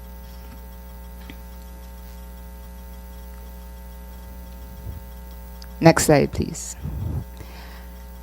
These, of course, have encouraged protests and resistance and cases on the ground from frontline communities, from fisherfolk groups, from civil society. As an example, there are now 5 complaints against a specific LNG project because of various environmental violations such as premature tree cutting, illegal tree cutting, violation of their environmental impact assessment process, premature land conversion, and the impact on water quality. The communities from host sites have already expressed opposition on the ground. Next slide, please. Resulting in projects withdrawing and resulting in financial institutions taking action, such as the Japan Bank for International Cooperation's investigation over environmental violations of an LNG terminal in Batangas. In contrast to all of this, there is actually a study by Climate Analytics which shows that a 1.5 future is possible for the Philippines, and that we do have the capacity for 100% renewable energy. And to be able to meet our climate commitments, we need to phase out coal by 2030 to 2035 and fossil gas by 2035 to 2040. Next slide, please. Next slide, please. Here we have a comparison of the studies as far as capacity, a 1.5 compatible scenario, compared with the current policy projections. So we know that it's possible, and we know what needs to happen so that we're able to reach the 1.5 commitment. What we're saying is that if we're really going to push through with gas as a transition fuel, there should be a sunset clause. It should be clear where we're headed and where this is coming to an end.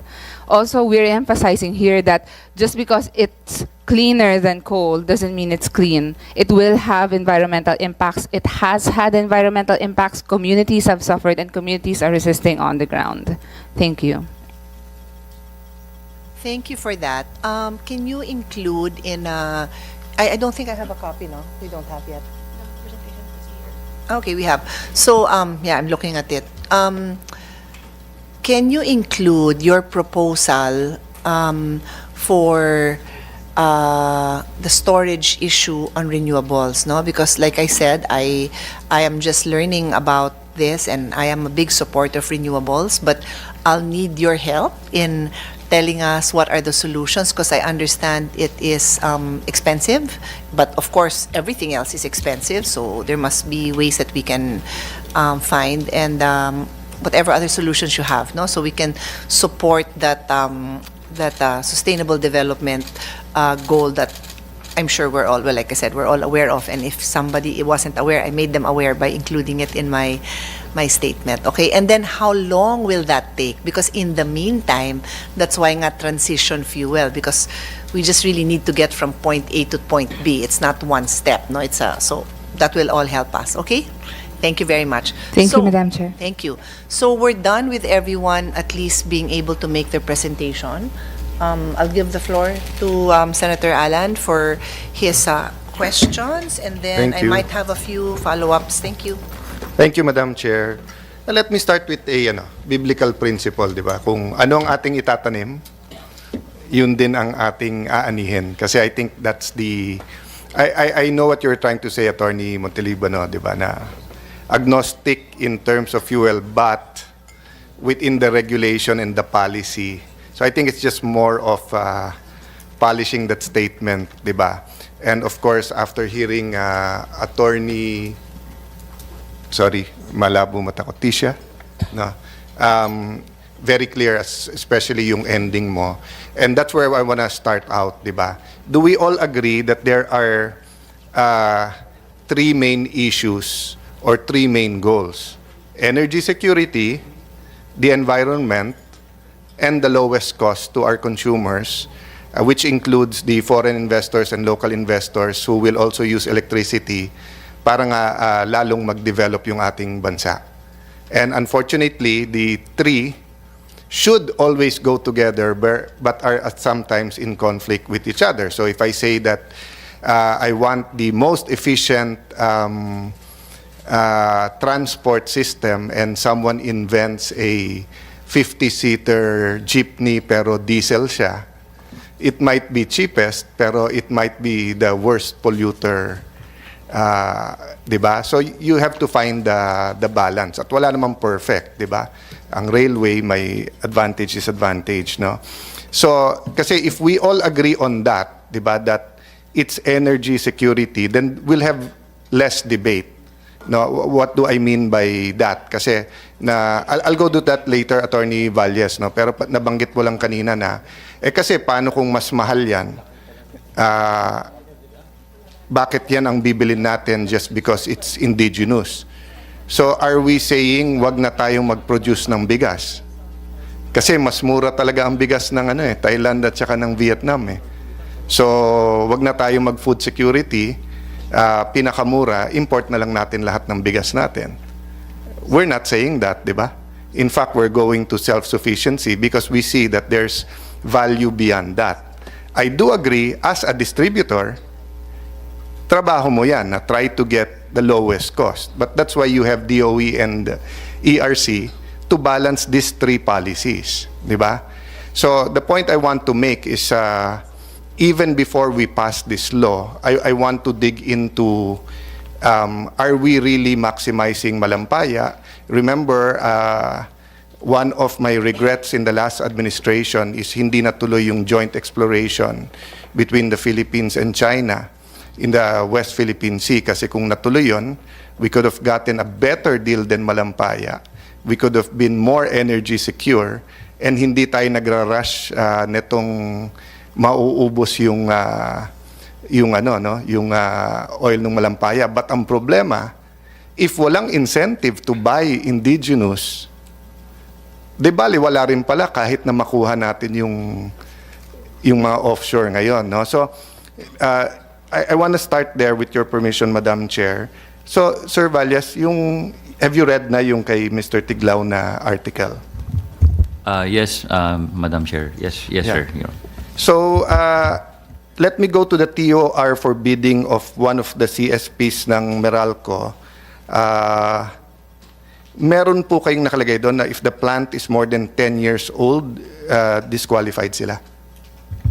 Wala po kaming ganung sinulat sa aming TOR, either for the 1,800 megawatt or for the 1,200 megawatt.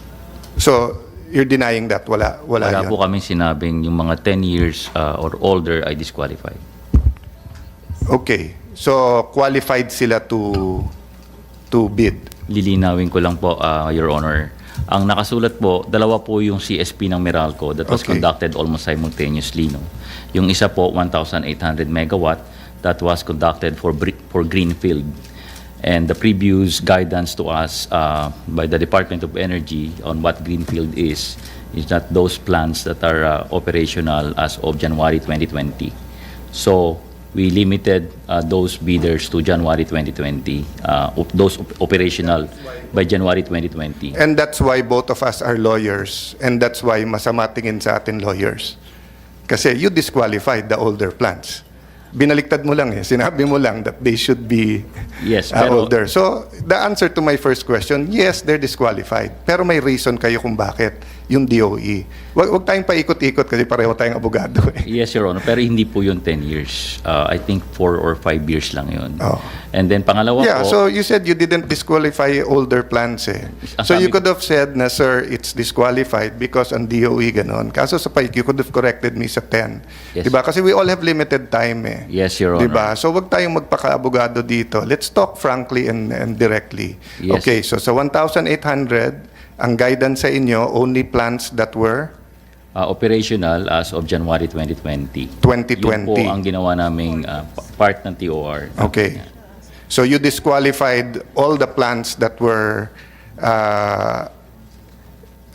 operational before that.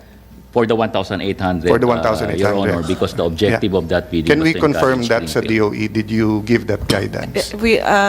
That's just the definition of what is a greenfield, but the TOR is actually drafted by the distributor, sir.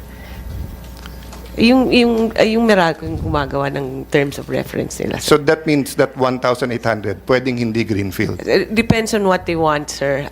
We just review it. I think ang sinasabi lang ni Attorney Valles that for DOE, what the definition of a greenfield is, no? Yes. Pero we did So not you did not tell them na dapat kailangan greenfield yung Yes, sir. 1,800 mo. So ito yung sinasabi kong wag tayong lawyering dito. Wala akong problema sa apples to apples. Kung sasabihin nyo, lahat ng contracts simula ngayon, greenfield lahat, isara na natin lahat ng before that kasi wala nang gagamit, di ba? The point I'm driving to is because of that simple decision, you disqualified yung mga malampaya plants using malampaya or gas. Tama po ba?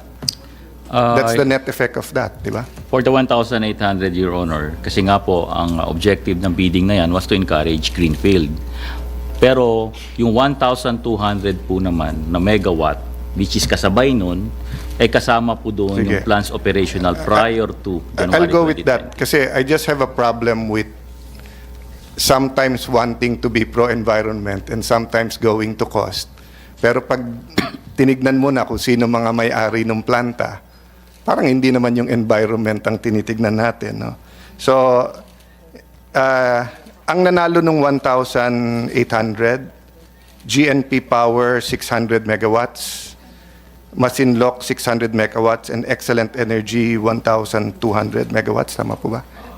Ang nanalo po ay GN Power 300 megawatts, and then Masinloc 300 megawatts, and then Excellent Energy 1,200 megawatts. So total ng 1,800. And then Excellent Energy belongs to the San Miguel Group. Yes, Your Honor. Masinloc is also San Miguel Group. Yes, Your Honor. GNP is Aboitiz Group, no? Yes, Your Honor. So all of them are coal, right? Excellent Energy is LNG. Okay.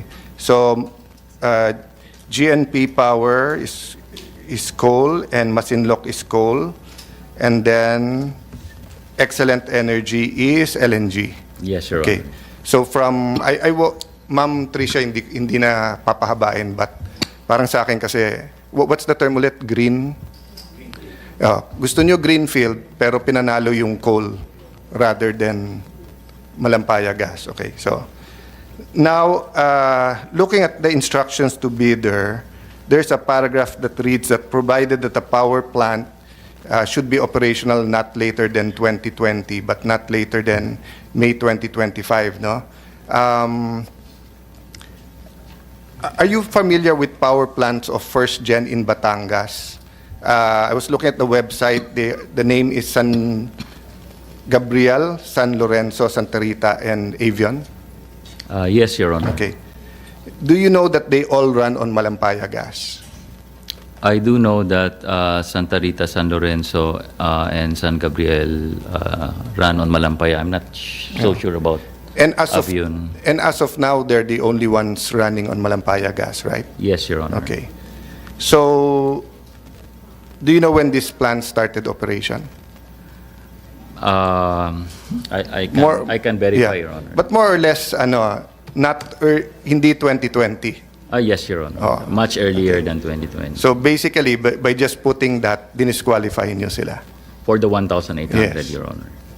So based on the website, Santa Rita started operation in 2000, San Lorenzo 2002, Avion and San Gabriel in 2016. So do I understand this correctly? Because of your rule on bidding, power plants have to have started operating later than 2020. All of these Malampaya plants were disqualified from the bidding, diba? That's the... May I clarify? Yes, go Your ahead. Honor? Yes, that was the rule in the TOR. But even if we did not put that rule, the commercial operations date for the 1,800 megawatt start in December 2024. And that's for the 1,200. And then the balance of 600 will kick in May 2025. Up to May 2025, the Santa Rita and San Lorenzo contracts are still live. I mean, they're still existing with Meralco because their contracts will Yes, expire. it's existing, pero kine-question nyo yung charge, di ba, sa ERC? Yung ba yun o iba pa yun? You're questioning, di ba, their pricing kasi nagbago na after 25 years? Well, that's a different matter, Your Honor. Yeah, but it's intimately related, di ba? Yes, Your Honor. Oh. Pero my point is that these contracts are still existing. Yes, but So your they point could not is, have even if you participated in didn't the bid. have that greenfield, parang sinasabi mo, they would not have won or they would not have participated. You don't know that for a fact, eh. No, because the COD, Your Honor, the commercial operations date of the 1,800 must start on December 2024. So they could not have participated because they cannot operate by December 2024. They cannot supply power to Meralco for this 1,800 starting December 2024 because they still have a contract with us, the entire 1,500 megawatt, until August 2025, I think, and 2027. And if they have a contract with you, they cannot have another contract with you? Because it's fully contracted, Your Honor. Yung The entire capacity nila? is fully contracted. Okay. So I'll go back to that. How about the Ilihan power plant? When did it start operating? I'm not so sure, Your Honor, but Di ba it's still under construction and start operating the end of the year, 2024? you might be referring to Excellent Energy, Your Honor. Excellent Energy, the one that won the bidding, yes. Yes. Your Honor. So, pwedeng mag-bid kahit hindi pa tapos? Yes, Your Honor. Precisely because we're encouraging plants that are greenfield, in other words, bago po, or i-build pa lang para magkaroon tayo ng additional capacity. Paano kung ma-delay? Kung ma-delay po, halimbawa po, na-approve na nanalo sila sa bidding at nagkaroon kami ng power supply agreement at na-approve ng ERC at hindi po nila natayo ang planta within the period na naka-prescribe doon sa kontrata, meron pong appropriate penalty sa kontrata. So, ang question, what if, when you're asked about it, sagot nyo the ERC, this requirement was in line with DOE's guidance. So do you mean it's still the greenfield guidance or were you saying that may guidance ang DOE na pwede na contract kahit na hindi pa nagtapos yung construction? Which of the two? Just to clarify. May I clarify?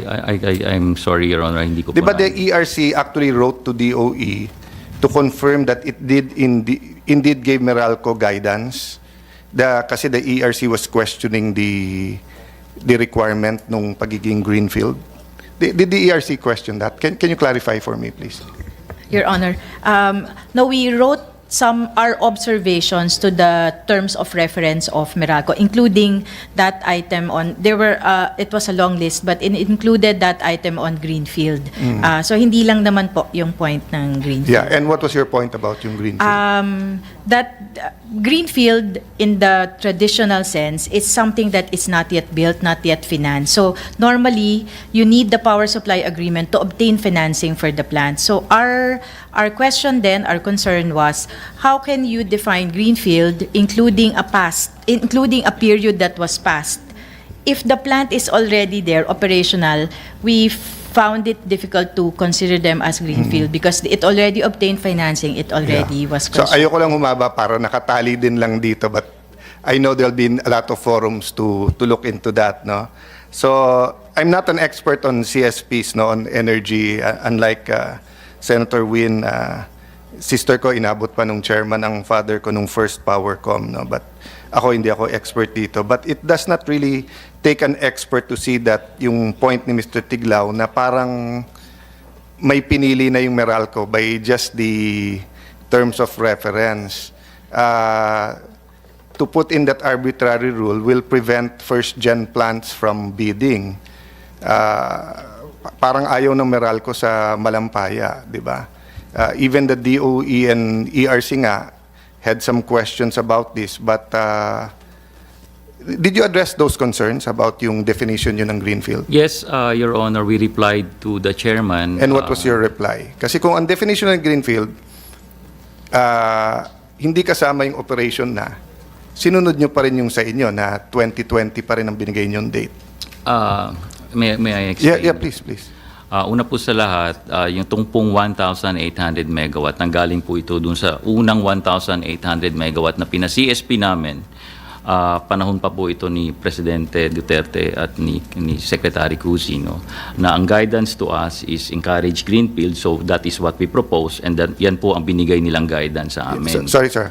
Encourage greenfield at gawin nyo yung greenfield are two different things. But I agree with you. Sige, encourage greenfield. But kung tinatanong nga nung ERC, bakit yung definition nyo ng greenfield kasama na yung operational na? Kasi po, kung mapapaliwanag ko So lang. hindi tunay na greenfield yon. So it was arbitrary on you to put 2020. You could have put 2015, you could have put 2010. Tama po ba? Mali? No, just on that point, tama o mali? Niretain lang po namin yung unang guidance sa amin ng DOE nung previous 1,800 Which is? na January 2020. Kaya naman But that po, is an arbitrary number. Now knowing the definition ng greenfield. kasi po, Your Honor, Yes or no, sir? It's an arbitrary number. hindi naman po arbitrary. Pinag-isipan po namin yun. No, Kasi po, it's only arbitrary or not arbitrary. hindi nga po arbitrary. It's not arbitrary. Okay, so the definition of greenfield, ma'am, pakiulit po. Traditionally po, greenfield means it is not yet being constructed and Okay. it is not yet existing. So, not existing, not constructed. You made your own definition ng greenfield. You put your own date. So how can that not be arbitrary? Kasi nga po, pinaliliwanag ko, meron po kaming naging basihan. Maliban po dun sa previous guidance. Yeah, but your basihan, kayo lang gumawa. That's not the traditional na everyone. So if the whole Senate says our definition of TASA is this, and Meralco, with all your power, says yan ang definition ng TASA, hindi arbitrary kayo because pinag-isipan nyo naman na mukha din naman TASA. Di ba? I mean, we know the definition of arbitrary. Arbitrary means, di ba, there's a consensus among everyone and you choose your own definition. It doesn't matter kung pinag-isipan nyo ng 1 million years yon. There's a definition of greenfield, hindi nyo pala sinunod eh. Then you keep pointing on DOE. I'll go to my next point, no?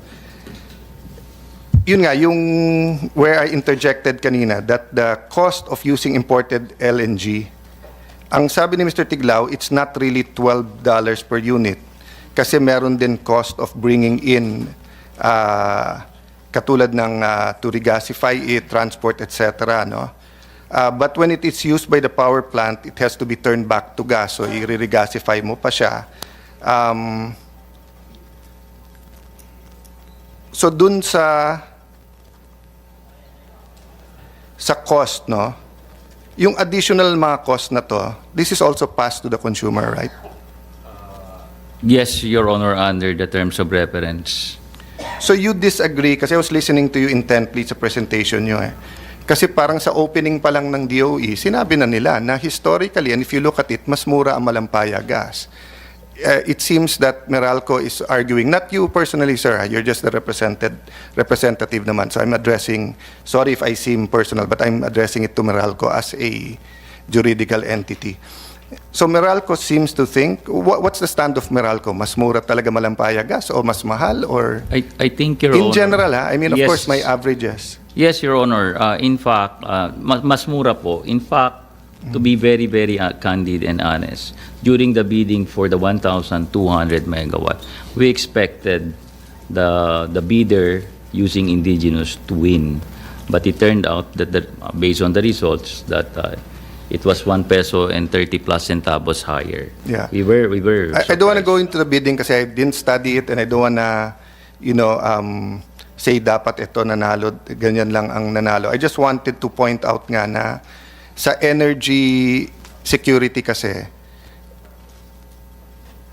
something like crane wire, something like na we keep talking about Taiwan. God forbid that there'll be a conflict between the mainland and Taiwan dahil backyard na natin yan, di ba? Or God forbid that there will be powerful storms that will affect whether the delivery of coal or natural gas. But the reality is, when you talk about security, parang bigas, you need a production. At kung hindi bibilin yung Malampaya gas sa atin, kasi you have to aggregate it, di ba? Kasi kung hindi mo i-aggregate, talagang hihintayin ko lang kailan pinakamura yung gas, natural gas abroad at yun ay bibigay kong price. Di ba may kaso ngayon sa Supreme Court din, yung one of the, on the financial agreement? Tama ba, ma'am? Can you give us the 1-minute version? I just want to make a point on that, di ba?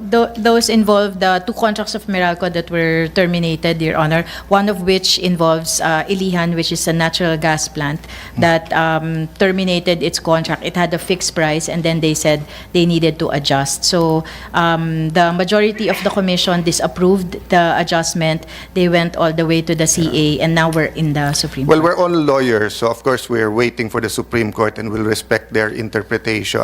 But ang point ko is that if they uphold, if they do not grant the MR, so it appears, di ba, na kahit na nagbigay ka ng price at may ganong kaka-ironclad na agreement, pag tumaas worldwide yung presyo, ipapas mo pa rin sa consumer, di ba?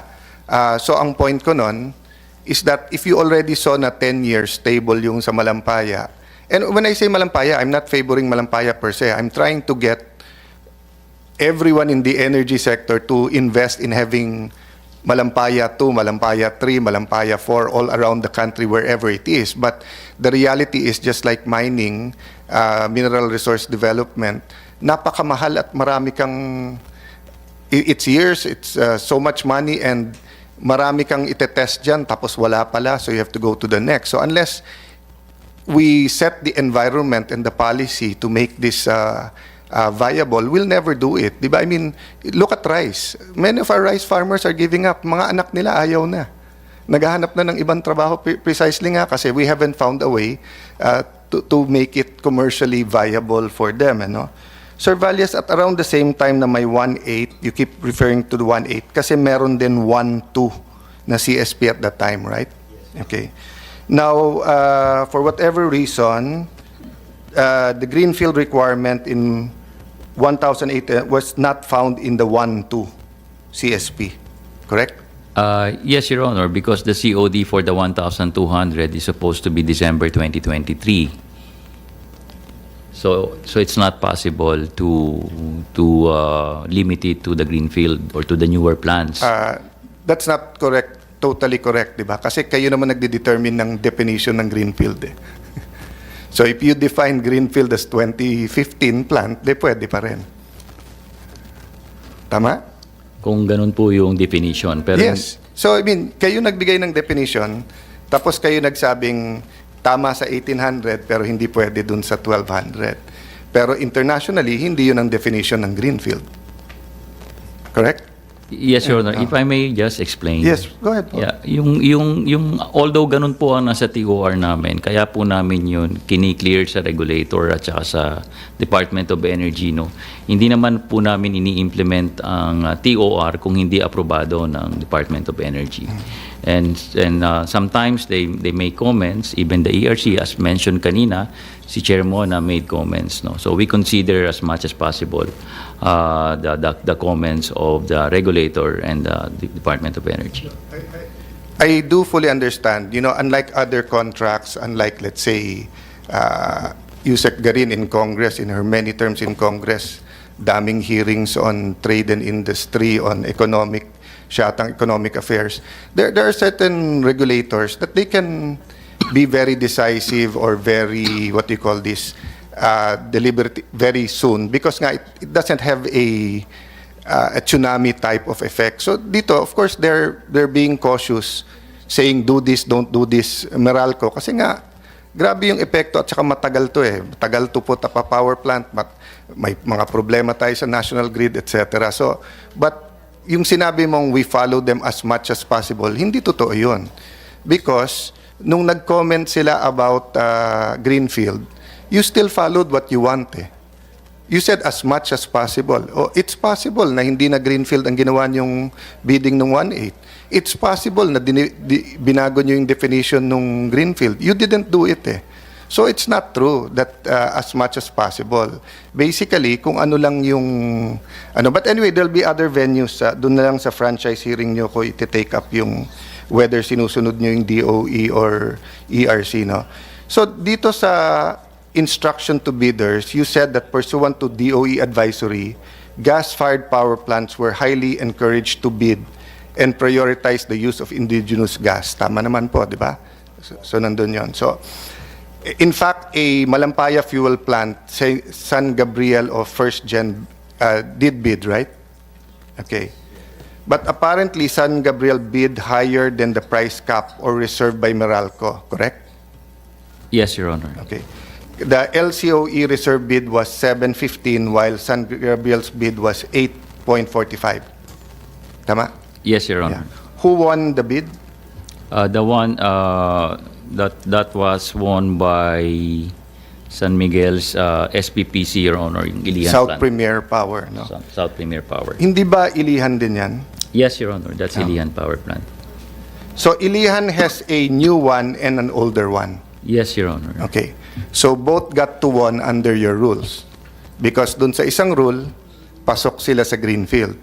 Dito naman sa isang rule, dahil hindi nyo Greenfield, kahit luma siya, 2,000 pa siya, nanalo siya. Yes, Your Honor. So you see Nanalo. how your rules can dictate kung who can win or not. I'm not saying niluto nyo. I'm referring to the article of Mr. Tiglao, who's been very consistent over the years in pagbabantay ng power, no. I'm saying kasi I wanna take this up at a later date with ERC and DOE na once every 25 years lang yung franchise. Yun lang yung time namin. I'm blessed to have, I don't know if you were senator na nung first 25 years nila eh. Kasi naabutan ko pa yun. So, and that's the only way where you can make real changes eh. Of course, yung laws then, no? So let me get this straight, Madam Chair. The first CSP prohibited older plants from joining. So the Ilihan plant won, and the second one, bawal sila. So if you look at the news articles, it seems that the time that Meralco did the CSP, Ilihan terminated its old PSA with Meralco kasi nalulugi sila. That's the case, no? So Ilihan was looking for a contract with Meralco and Ilihan wins the 1-2. So parang ganda ng timing nung pasok nung lahat. Sa isang kontrata, bawal sila. Kasi old. Sa isang pwede na sila. Kasi 2,000. And then, dahil nalugi sila doon, tinanggal nila yung PSA, pasok naman sila ngayon, no? So, of the 3,000 total CSP, Ilihan imported gas plant won 2-4. And how much did Malampaya get? Malampaya did not win Yeah, sir. Okay lang. Sorry, Malampaya did not win, or First Gas did not win. So zero. Okay. I'm not saying it's totally on Meralco, but and I think your ERC is still reviewing. But ito yung point din ni Attorney Montelibano and Attorney Soresca, no? If you don't look at the environment at energy security lang, why don't we just have lahat? Bakit hindi na lang lahat coal? Di ba coal ang pinakamura? Tama ba? Anong pinakamura? No, I mean, take out everything. Take out the environment and everything. Ano pinakamura? Currently po, solar po. Yung, Ba't hindi pwedeng baseload ang solar? yung di ba? base load. Oo. Sa base load po, theoretically coal, Your Honor. Pero Theoretically coal. Yeah, just kanina making a po point. I'm nag-uusap not kami. proposing this. I'm just making a Yeah. point. Di ba? Kung ganito din tayo na paikot-ikot tayong lahat and magdidebate tayo, I fully get what Attorney Surescas, I mean, we have two people in the room na extreme and some in the middle. Some will say she's totally correct. Huwag niyong sirain yung environment. You have the totally naman iba na you cannot industrialize, walang kuryente. Miss Suresca, yung mic na ginamit mo, galing sa mining at galing sa kuryente yan. So, pati yung salamin natin dalawa. So, hindi, nag-laser ka na ata. O, laser, galing din sa ano yan. So, kuryente din yan. But my point is, you know, we're trying to find the balance. It's not a perfect world, no? And we'll not all agree sa balance. But my point is to bring it back sa DOE and ERC, assuming Meralco is maximizing profits, not only for itself, but because also of its partnerships, whether pwede o hindi, formal or informal with other generators. I'm not accusing, I'm speaking out loud, I did not follow completely kung ano ang pwede at hindi na, di ba, between the owners ng Meralco and the generators. But I'm saying, kailangan may mag-referee.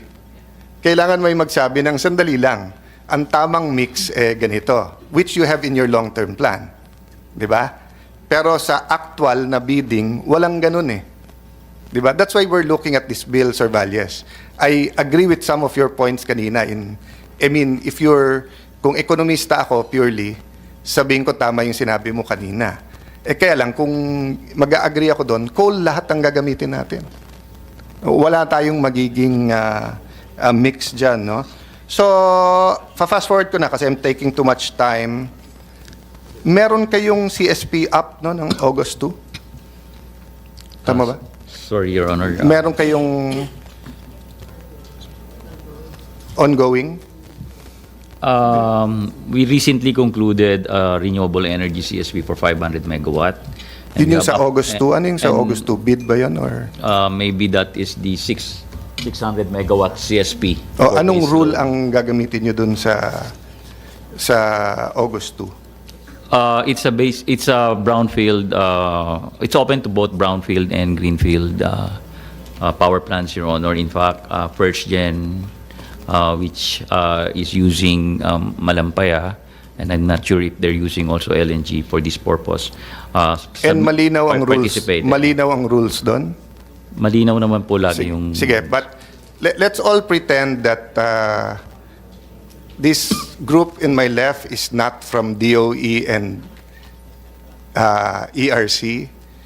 This group over here are not senators, and you're not representing the private companies, whether distribution, and you're not an environmentalist over there, no? We're just ordinary Filipinos brainstorming, watching the news. And I'm not proposing lutuin nyo at ipanalo nyo yung Malampaya sa August 2. But kung matalo at zero pa rin sila, can we honestly say that we're promoting indigenous gas in the Philippines? If the rules, if all of us are saying pinakamura, and then all of us are saying dapat may mix at gamitin sarili, pero talo sila sa bid parate, or bawal sila mag-bid, or meron pa silang ganon, tapos meron pa naman pala sila na kaya nilang i-supply, why would foreign investors come in to dig more wells for indigenous sa atin? Diba? So ako, Madam ERC, I think you should postpone that August 2 and look and sort this out muna. I don't envy your job. Right now, I'd rather be in this And I mean, many times kaming mga senators, we think we know the solution and want to be in your position for a few minutes. But in this case, I don't know the solution kasi hindi nyo naman pwedeng lutuin. Hindi naman sagot pag tingin natin luto, counter luto. Di ba? But on the other hand, hindi pwedeng present situation natin ngayon eh. Di ba? And anyway, there'll be a lot of venues, Madam Chair, but I'm just a little bit dumbfounded why we have EFIRA na inabot ko din yan. So let me close this way, di ba? I started with a biblical principle. Kung ano itanim yan, ang anihin mo. Hindi tayo nagtatanim ng environmentally friendly, hindi tayo nagtatanim ng minimum cost, hindi tayo nagtatanim ng energy security. But let me close with this. Be careful what we pray for. Because law student ako noon, nasa UP ako before being a law student at Ateneo, we were praying, bakit ang Malaysia may oil? Bakit ang Middle East may oil? Bakit sabi nila sa US may, bakit ang Pilipinas wala? And then we discovered Malampaya. And then now we don't wanna use it. No? And we do know na sa West Philippine Sea meron. We do know that there are other places in the country na meron. But unless we fix this, I don't know if this legislation is the answer. I'm still studying it. But I do know that even without this legislation, we can do better, no? Whether it's Meralco or whether it's the other Attorney Montiliban, I hear you, no? Given a set of rules, you only have to kung ano pinakamura. But if we fix the rules na eto pang ganito, eto pang ganyan, I hope, let me finish na, I hope we find a solution na pwedeng pang baseload yung wind at saka solar para wala nang problema. And I cannot finish without, thanking also Congressman Cuangco, who's also forcing us to look at nuclear energy. No? So I'll stop there, Madam Chair, and thank you for this time. But I'd like to reiterate na I think the DOE and ERC should seriously look at, stopping muna kasi it wouldn't cause too much delay and clarifying all of these rules at saka yung pending cases para hindi ka pwede mag-basketball o volleyball or anong game tapos hindi klaro kung anong rules eh. Tsaka hindi pwedeng, hindi naman parang yung 1800 volleyball yan, eto rules. Yung 1200 basketball yan, eto rules. Pero yung player, yung team, yung mga power generators, sila din pala. Yung bola, ganun din pala. Di ba? So pareho naman palang football ang laro. Pero yung rules sa una, rules ng basketball. Yung pangalawa, rules ng volleyball. And then football. So, nadidictate tuloy ng Meralco kung sinong magsusupply sa kanila. That I don't think that was the intention ng EFIRA law. No? Thank you, Madam Chair. Thank you, Senator Alan. I'm giving the floor to Senator Gatchalian. Do you think you can wrap up by 4 p.m.? Is that fair enough? 4:05. Because before you arrived, I said that we will not exceed 4 o'clock. So I will give you 5 minutes extra. But the floor is all yours. I will refrain, Senator Alan, from interrupting you. Thank you, Madam Chair. I'll try to finish everything in 30 minutes. No? 30 minutes. Okay. And Senator Alan has started and asked a lot of important questions, and I'll take off where he left off. I'll start off with some policy, and Senator Alan touched on this. Sorry. Would you like to stay here because I think the cameras are specifically here. So pwede naman. Yeah. Because I noticed naggalawan sila, so... Or here. Or, Move from Banban to okay, sige. Or ako na lang gagalaw. Ako na lang gagalaw. Ayaw mo akong katabi, ha? Oh, no, stay here.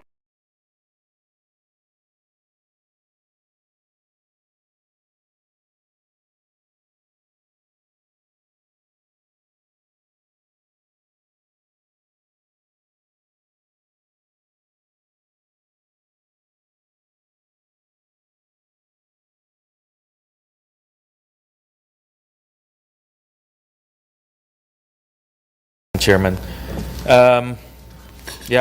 Senator Alan is absolutely correct, and I think everyone in the energy sector knows the proverbial energy trilemma where you have to balance the environment, pricing, as well as security. So it's a very difficult balance that not only the Philippines is undertaking, but the entire world is undertaking. And you have to, this is where responsive policy and regulation comes into play, because as technology changes, as fuel prices changes, policy and regulation should also adapt, especially technology. Technology is very difficult to predict. 5 years ago, wind is not as competitive. Now it's becoming very competitive. 10 years ago, solar is expensive. Now it's also very competitive, albeit it's not base load, but partner it with other technologies, it can compete.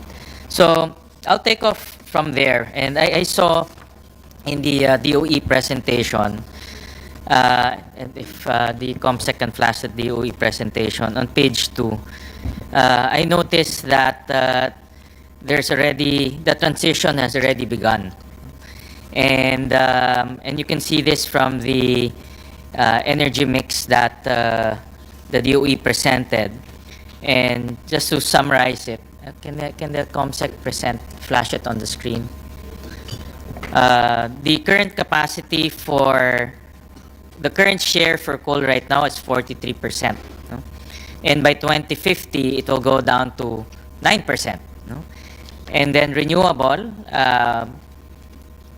particularly, well, all your renewable, from 29%, it will jump to 70%. So that's almost 2/3 of our entire energy mix. And half of it will come from wind and solar. No? 21% wind, and then solar 37%. So that's 57%.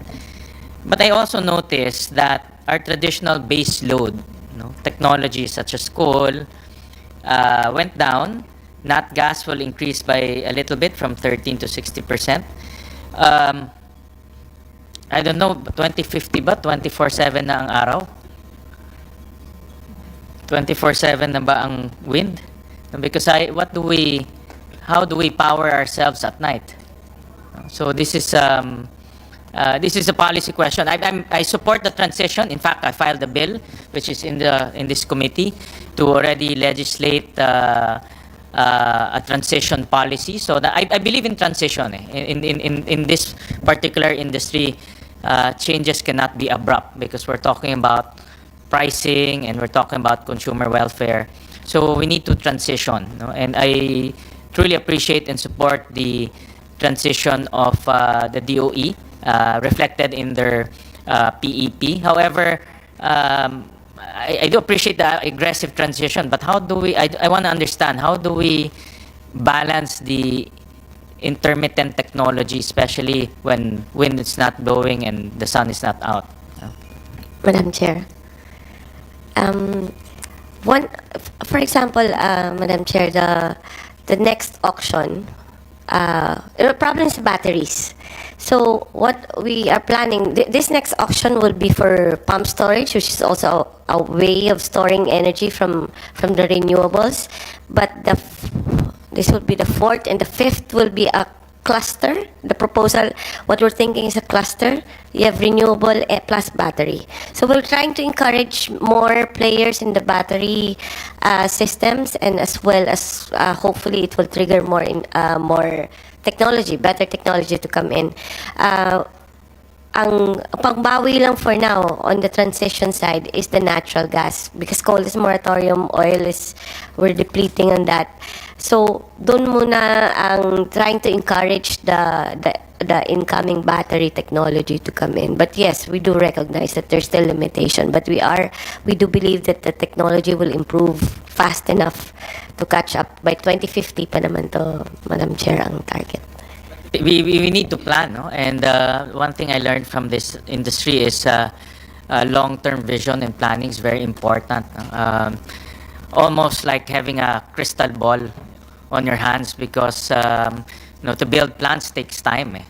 To build all of these technologies take time to build, and so you need to forecast very well so that you will know exactly when all of these capacities will come in. I just want to just flag DOE. Again, I support the transition. I really appreciate that the DOE has really put hard numbers in the transition. However, let's review the technologies that we are going to promote by 2050. Because obviously some technologies have limitations like solar and wind. So having said that, this is where natural gas will come in. And natural gas has been touted by many jurisdictions as the transition fuel. And I believe that it is the transition fuel. Unless batteries will go down dramatically in terms of price, and we all know batteries, we need a lot of minerals also. And minerals is becoming very controversial right now because you have to go to remote places to mine minerals. So the most logical and feasible technology right now is natural gas. And that's where we are right now in terms of promoting and making sure that the technologies making sure that natural gas technologies that come to our country is competitive, and as well as it will redound to consumer benefit. So I'll go into that because that's the topic at hand. And I also appreciate that finally, after I think 30 years, tama ba, Donna? This is the first time we will be seeing true exploration. Marami kasing paper exploration eh. Remember, maraming nagpe-press release, mag-explore sila, maraming mag-press release, magdi-drill sila. But after reading all those press releases for the past few years, nothing happened. But I believe that we now have a serious company, a serious player will undertake actual drilling. And during my stint as the committee chair, I talked to Shell and Chevron in the past, and they're very optimistic in what they call the near wells. I think they were saying, at least the briefing that I got, that may potential pa dyan. There's still oil and gas, especially gas that can be retrieved. And therefore, the life of Malampaya can be extended for a few more years. And we can enjoy indigenous sources in the next few years. So I'm very happy to hear that there's a potential to, there's now real activity in that area, and real drilling will happen. And I just want to ask some questions about regulation. I would like to direct this to Chair Mona. In our system right now, in our current system right now, the ERC, make it simple. No, I know this is very technical. The ERC regulates the rates the DUs charge to consumers. Correct? That's correct, Your Honor. And also here in your presentation, it also approves the PSA between distribution utilities and GenCos. Tama po. So it's not only, we're not only regulating the rates charged to consumers, we're also regulating the PSAs. Can you explain that so that everyone will be on the same Sige po. page? Apo. The PSAs that are contracted by the DUs for their captive customers are filed with the ERC for the approval of the rates. So we approve the rates, but there are provisions of the PSA that affect the rates. For example, Your Honor, it's not just the rate formula that we look at. We look at the term, because the term has an impact on the rate. Because when the DU, for example, assesses the LCOE, the levelized cost of energy or electricity over time, they make certain assumptions over that dimension of time. So we need to also confirm that provision. Second, for example, penalties, because they also impact on the rate, like penalty for replacement power or exceedance of outages. So in the course of reviewing and approving the rates, we necessarily have to review other terms of the power supply agreement. Do you also disapprove the PSA Is there a scenario wherein you disapprove? I know you reduce the electricity rates, di ba? There may mga ganyan, maraming ganyan na cases. But do you actually disapprove power supply agreements? There are, I can only recall one particular instance because I was already part of the commission then.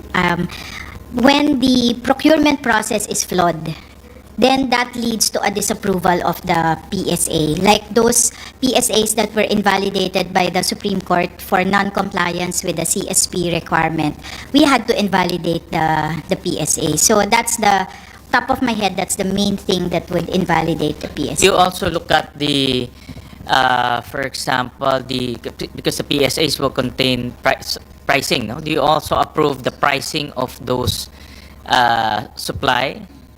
For example, if it's the PSAs, for example, gas supply, no, and they're may presyo doon ng gas. Do you approve also the actual price of that gas, or rates lang in approve? I was explaining earlier, Your Honor, that the fuel cost, which is a component of the generation charge, we necessarily have to review that also. Most of the time, it's not a fixed fuel cost because the fuel cost is normally, well, it only appears in coal contracts and oil-based contracts or gas contracts. So they usually use a reference index, and then it moves also over time. So what we approve normally is a formula, and we put a cap, usually an efficiency cap, so that we encourage also the proper maintenance of the unit. So hindi po yung actual na peso per kilowatt in relation to that fuel cost, but normally a formula that would then go into the generation charge. Approve two things. One is the actual, tama ba? The actual conduct of the bidding. So you review the process of the bidding, whether the bidding has been transparent, and there are rules that cover the bidding for the PSAs. There is a CSP policy of the DOE, and there is a set of CSP guidelines that are issued by the ERC. There are minimum terms of the power supply agreement that need to be adopted by the DU. So that's in a way, we call it the first level of review, the formal compliance with all these regulatory requirements, and then we go to the pricing before we go to the second level, which is the pricing. So the GenCo should also undergo CSP. If the GenCo sells to a regulated entity, to a DU, then yes, effectively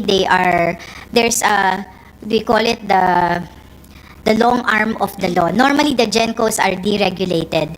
But that's what I'm driving at. Diba deregulated yan? Apa. Sa kanila na bahala if you want to negotiate, you want to do CSP, that's your call. But Yes. the most important is the rates that you will be Passing on. passing on. Correct.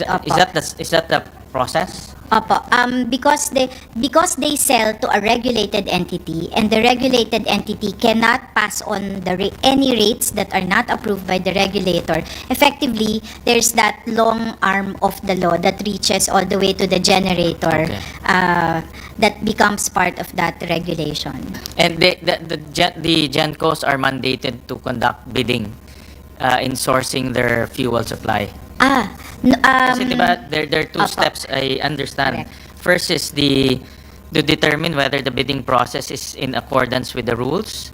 And then number two, the second level is reasonableness in terms of cost. No? So the first one is the bidding process. I think we all know that's for price discovery and making sure that prices are competitive. No? But are they mandated to do a bidding process? It depends now on the DU, Your Honor, on how the terms of reference are crafted. We do, I think in our CSP guidelines, But this is for GenCo lang, ah? Opo,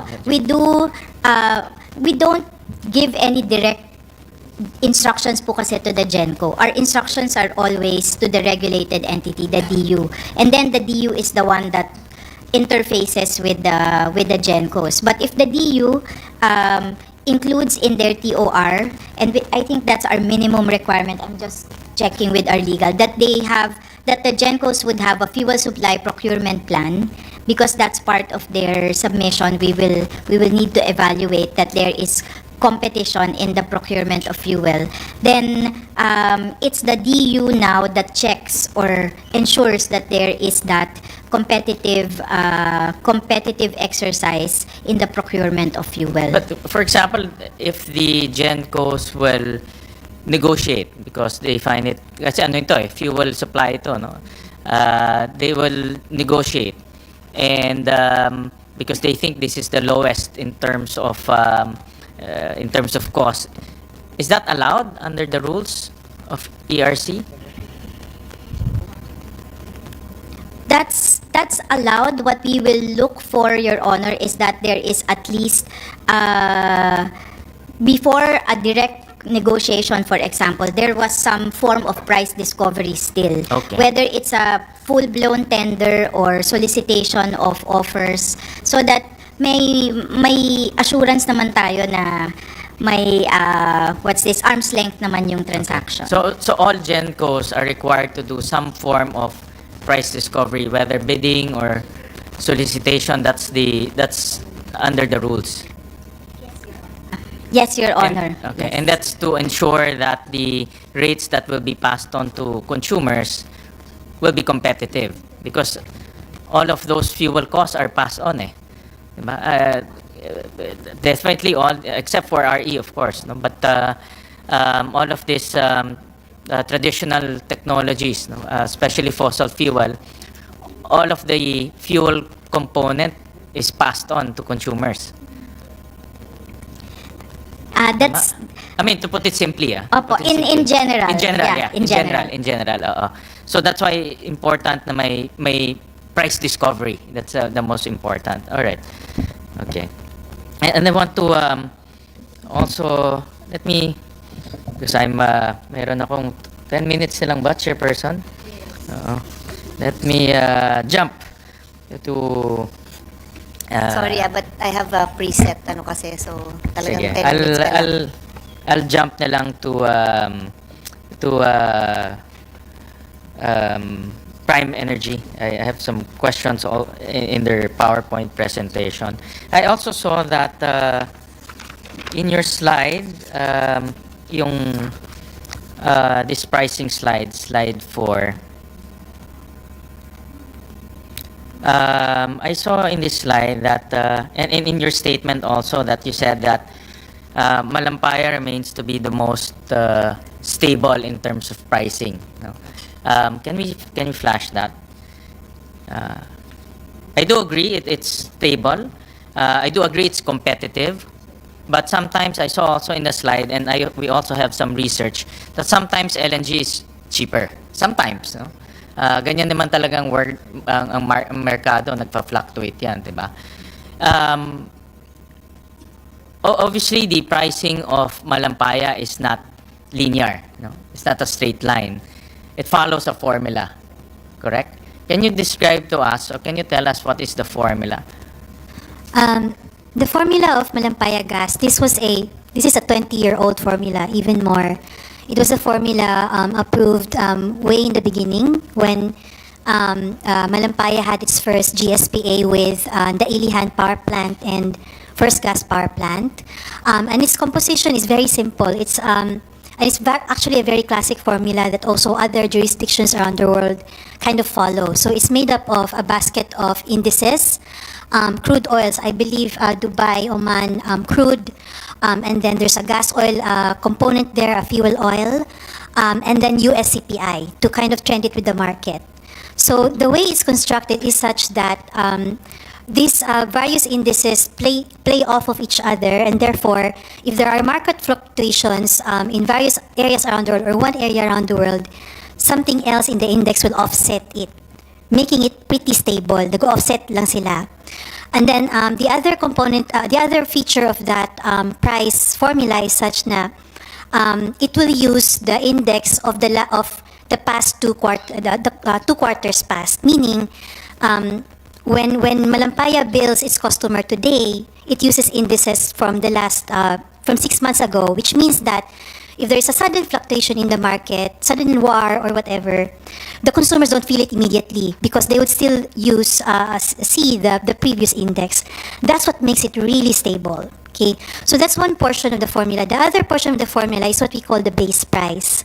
The base price is really like the composition of all the costs that we need to to actually explore and develop a service contract.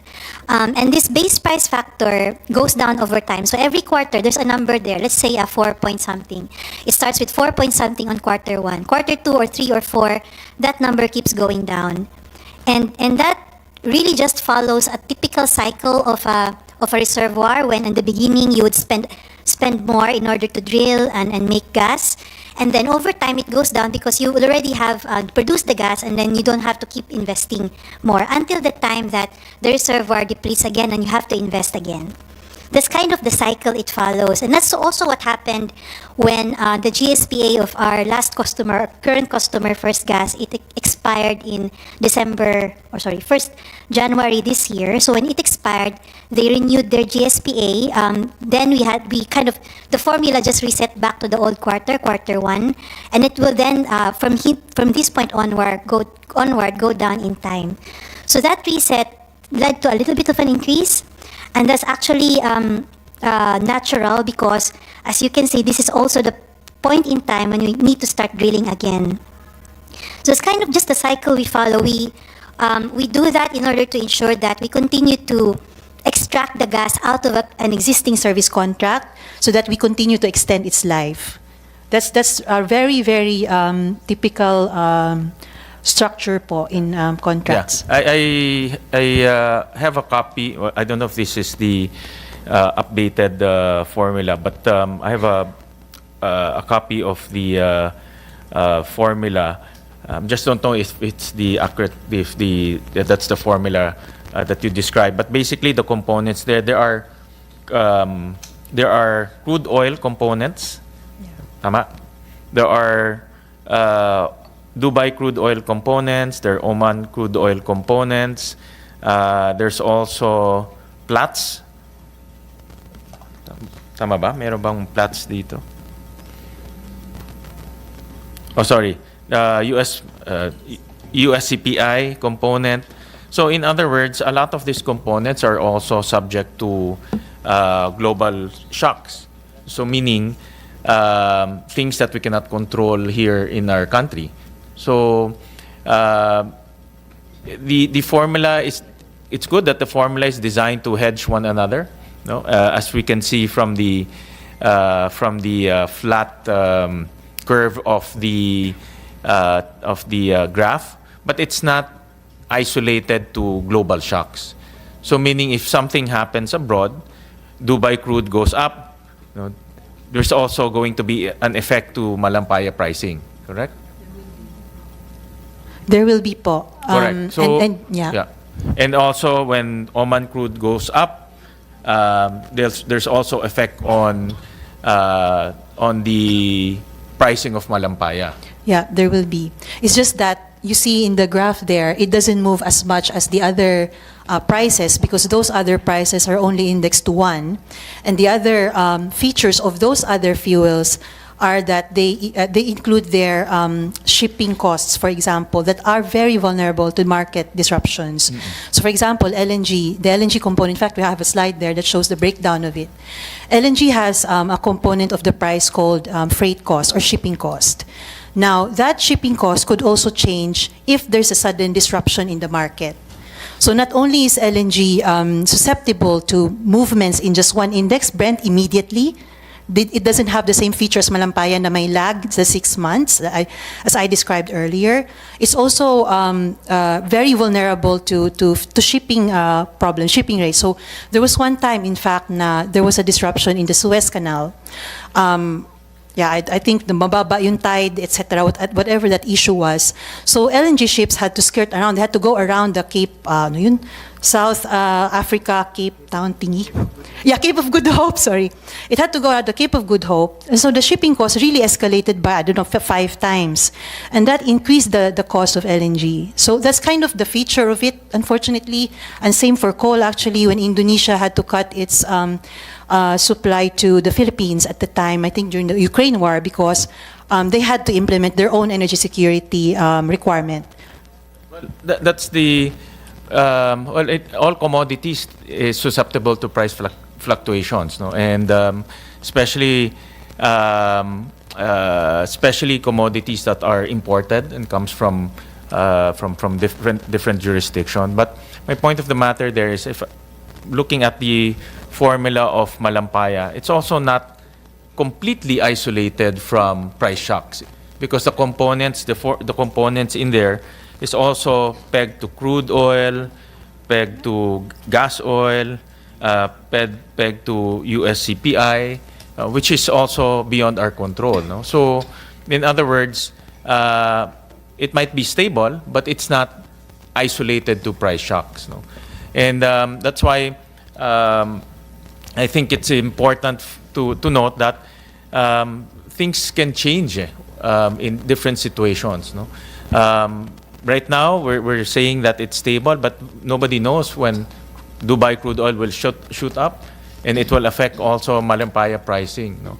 So it can be competitive, but it cannot remain competitive all the time, because even in this slide that you showed, there are times that LNG will be cheaper, no?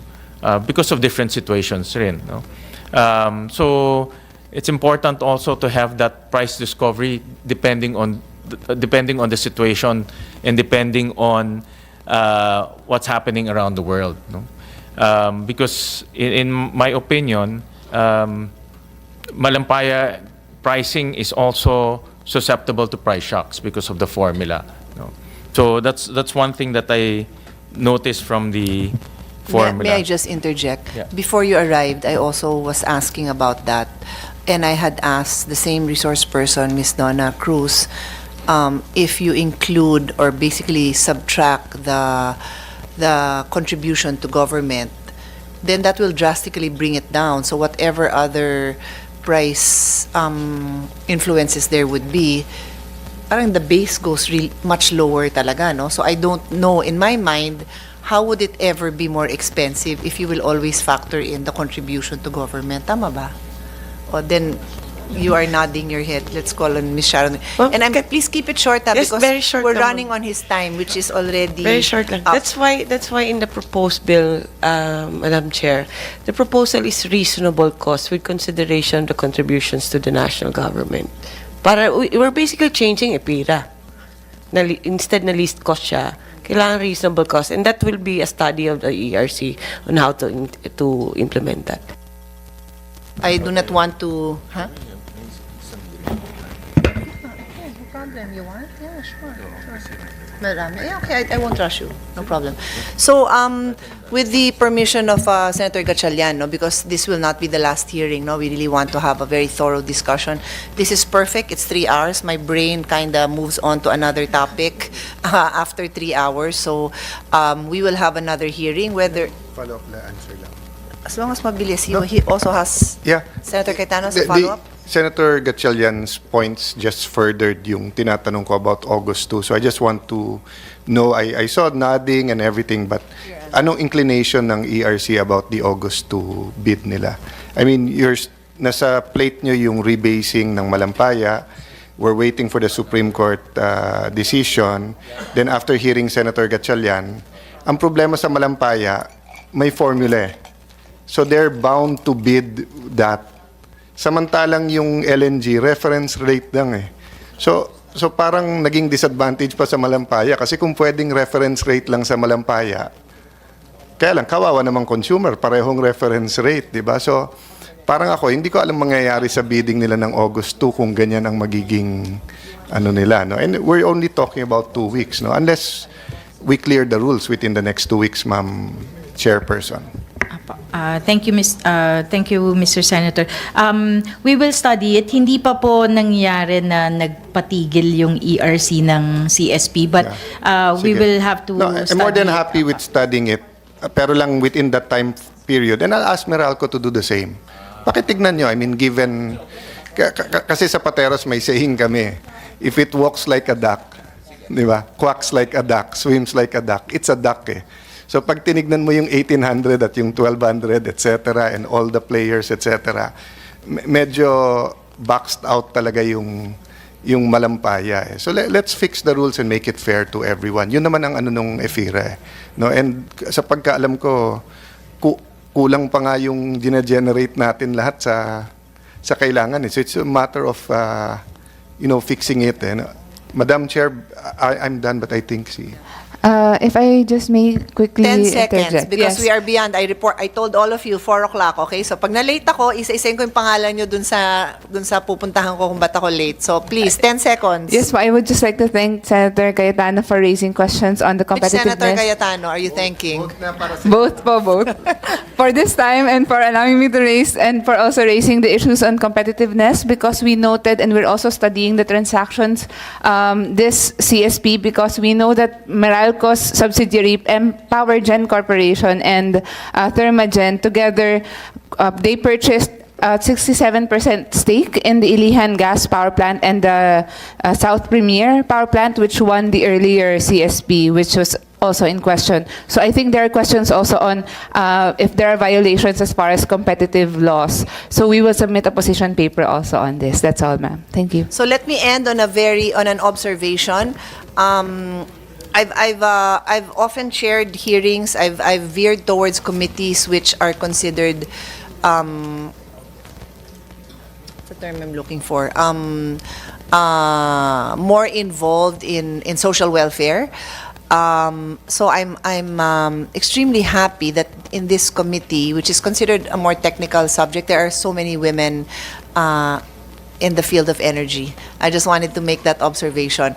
So on that note, I will not belabor this move to suspend, but we will suspend and then we will continue this discussion and a few other topics. So thank you very much, everyone, for your time. We appreciate your input, and I will see you in the next hearing. Maybe, I don't know if it will be end of next week or the following week. Thank you.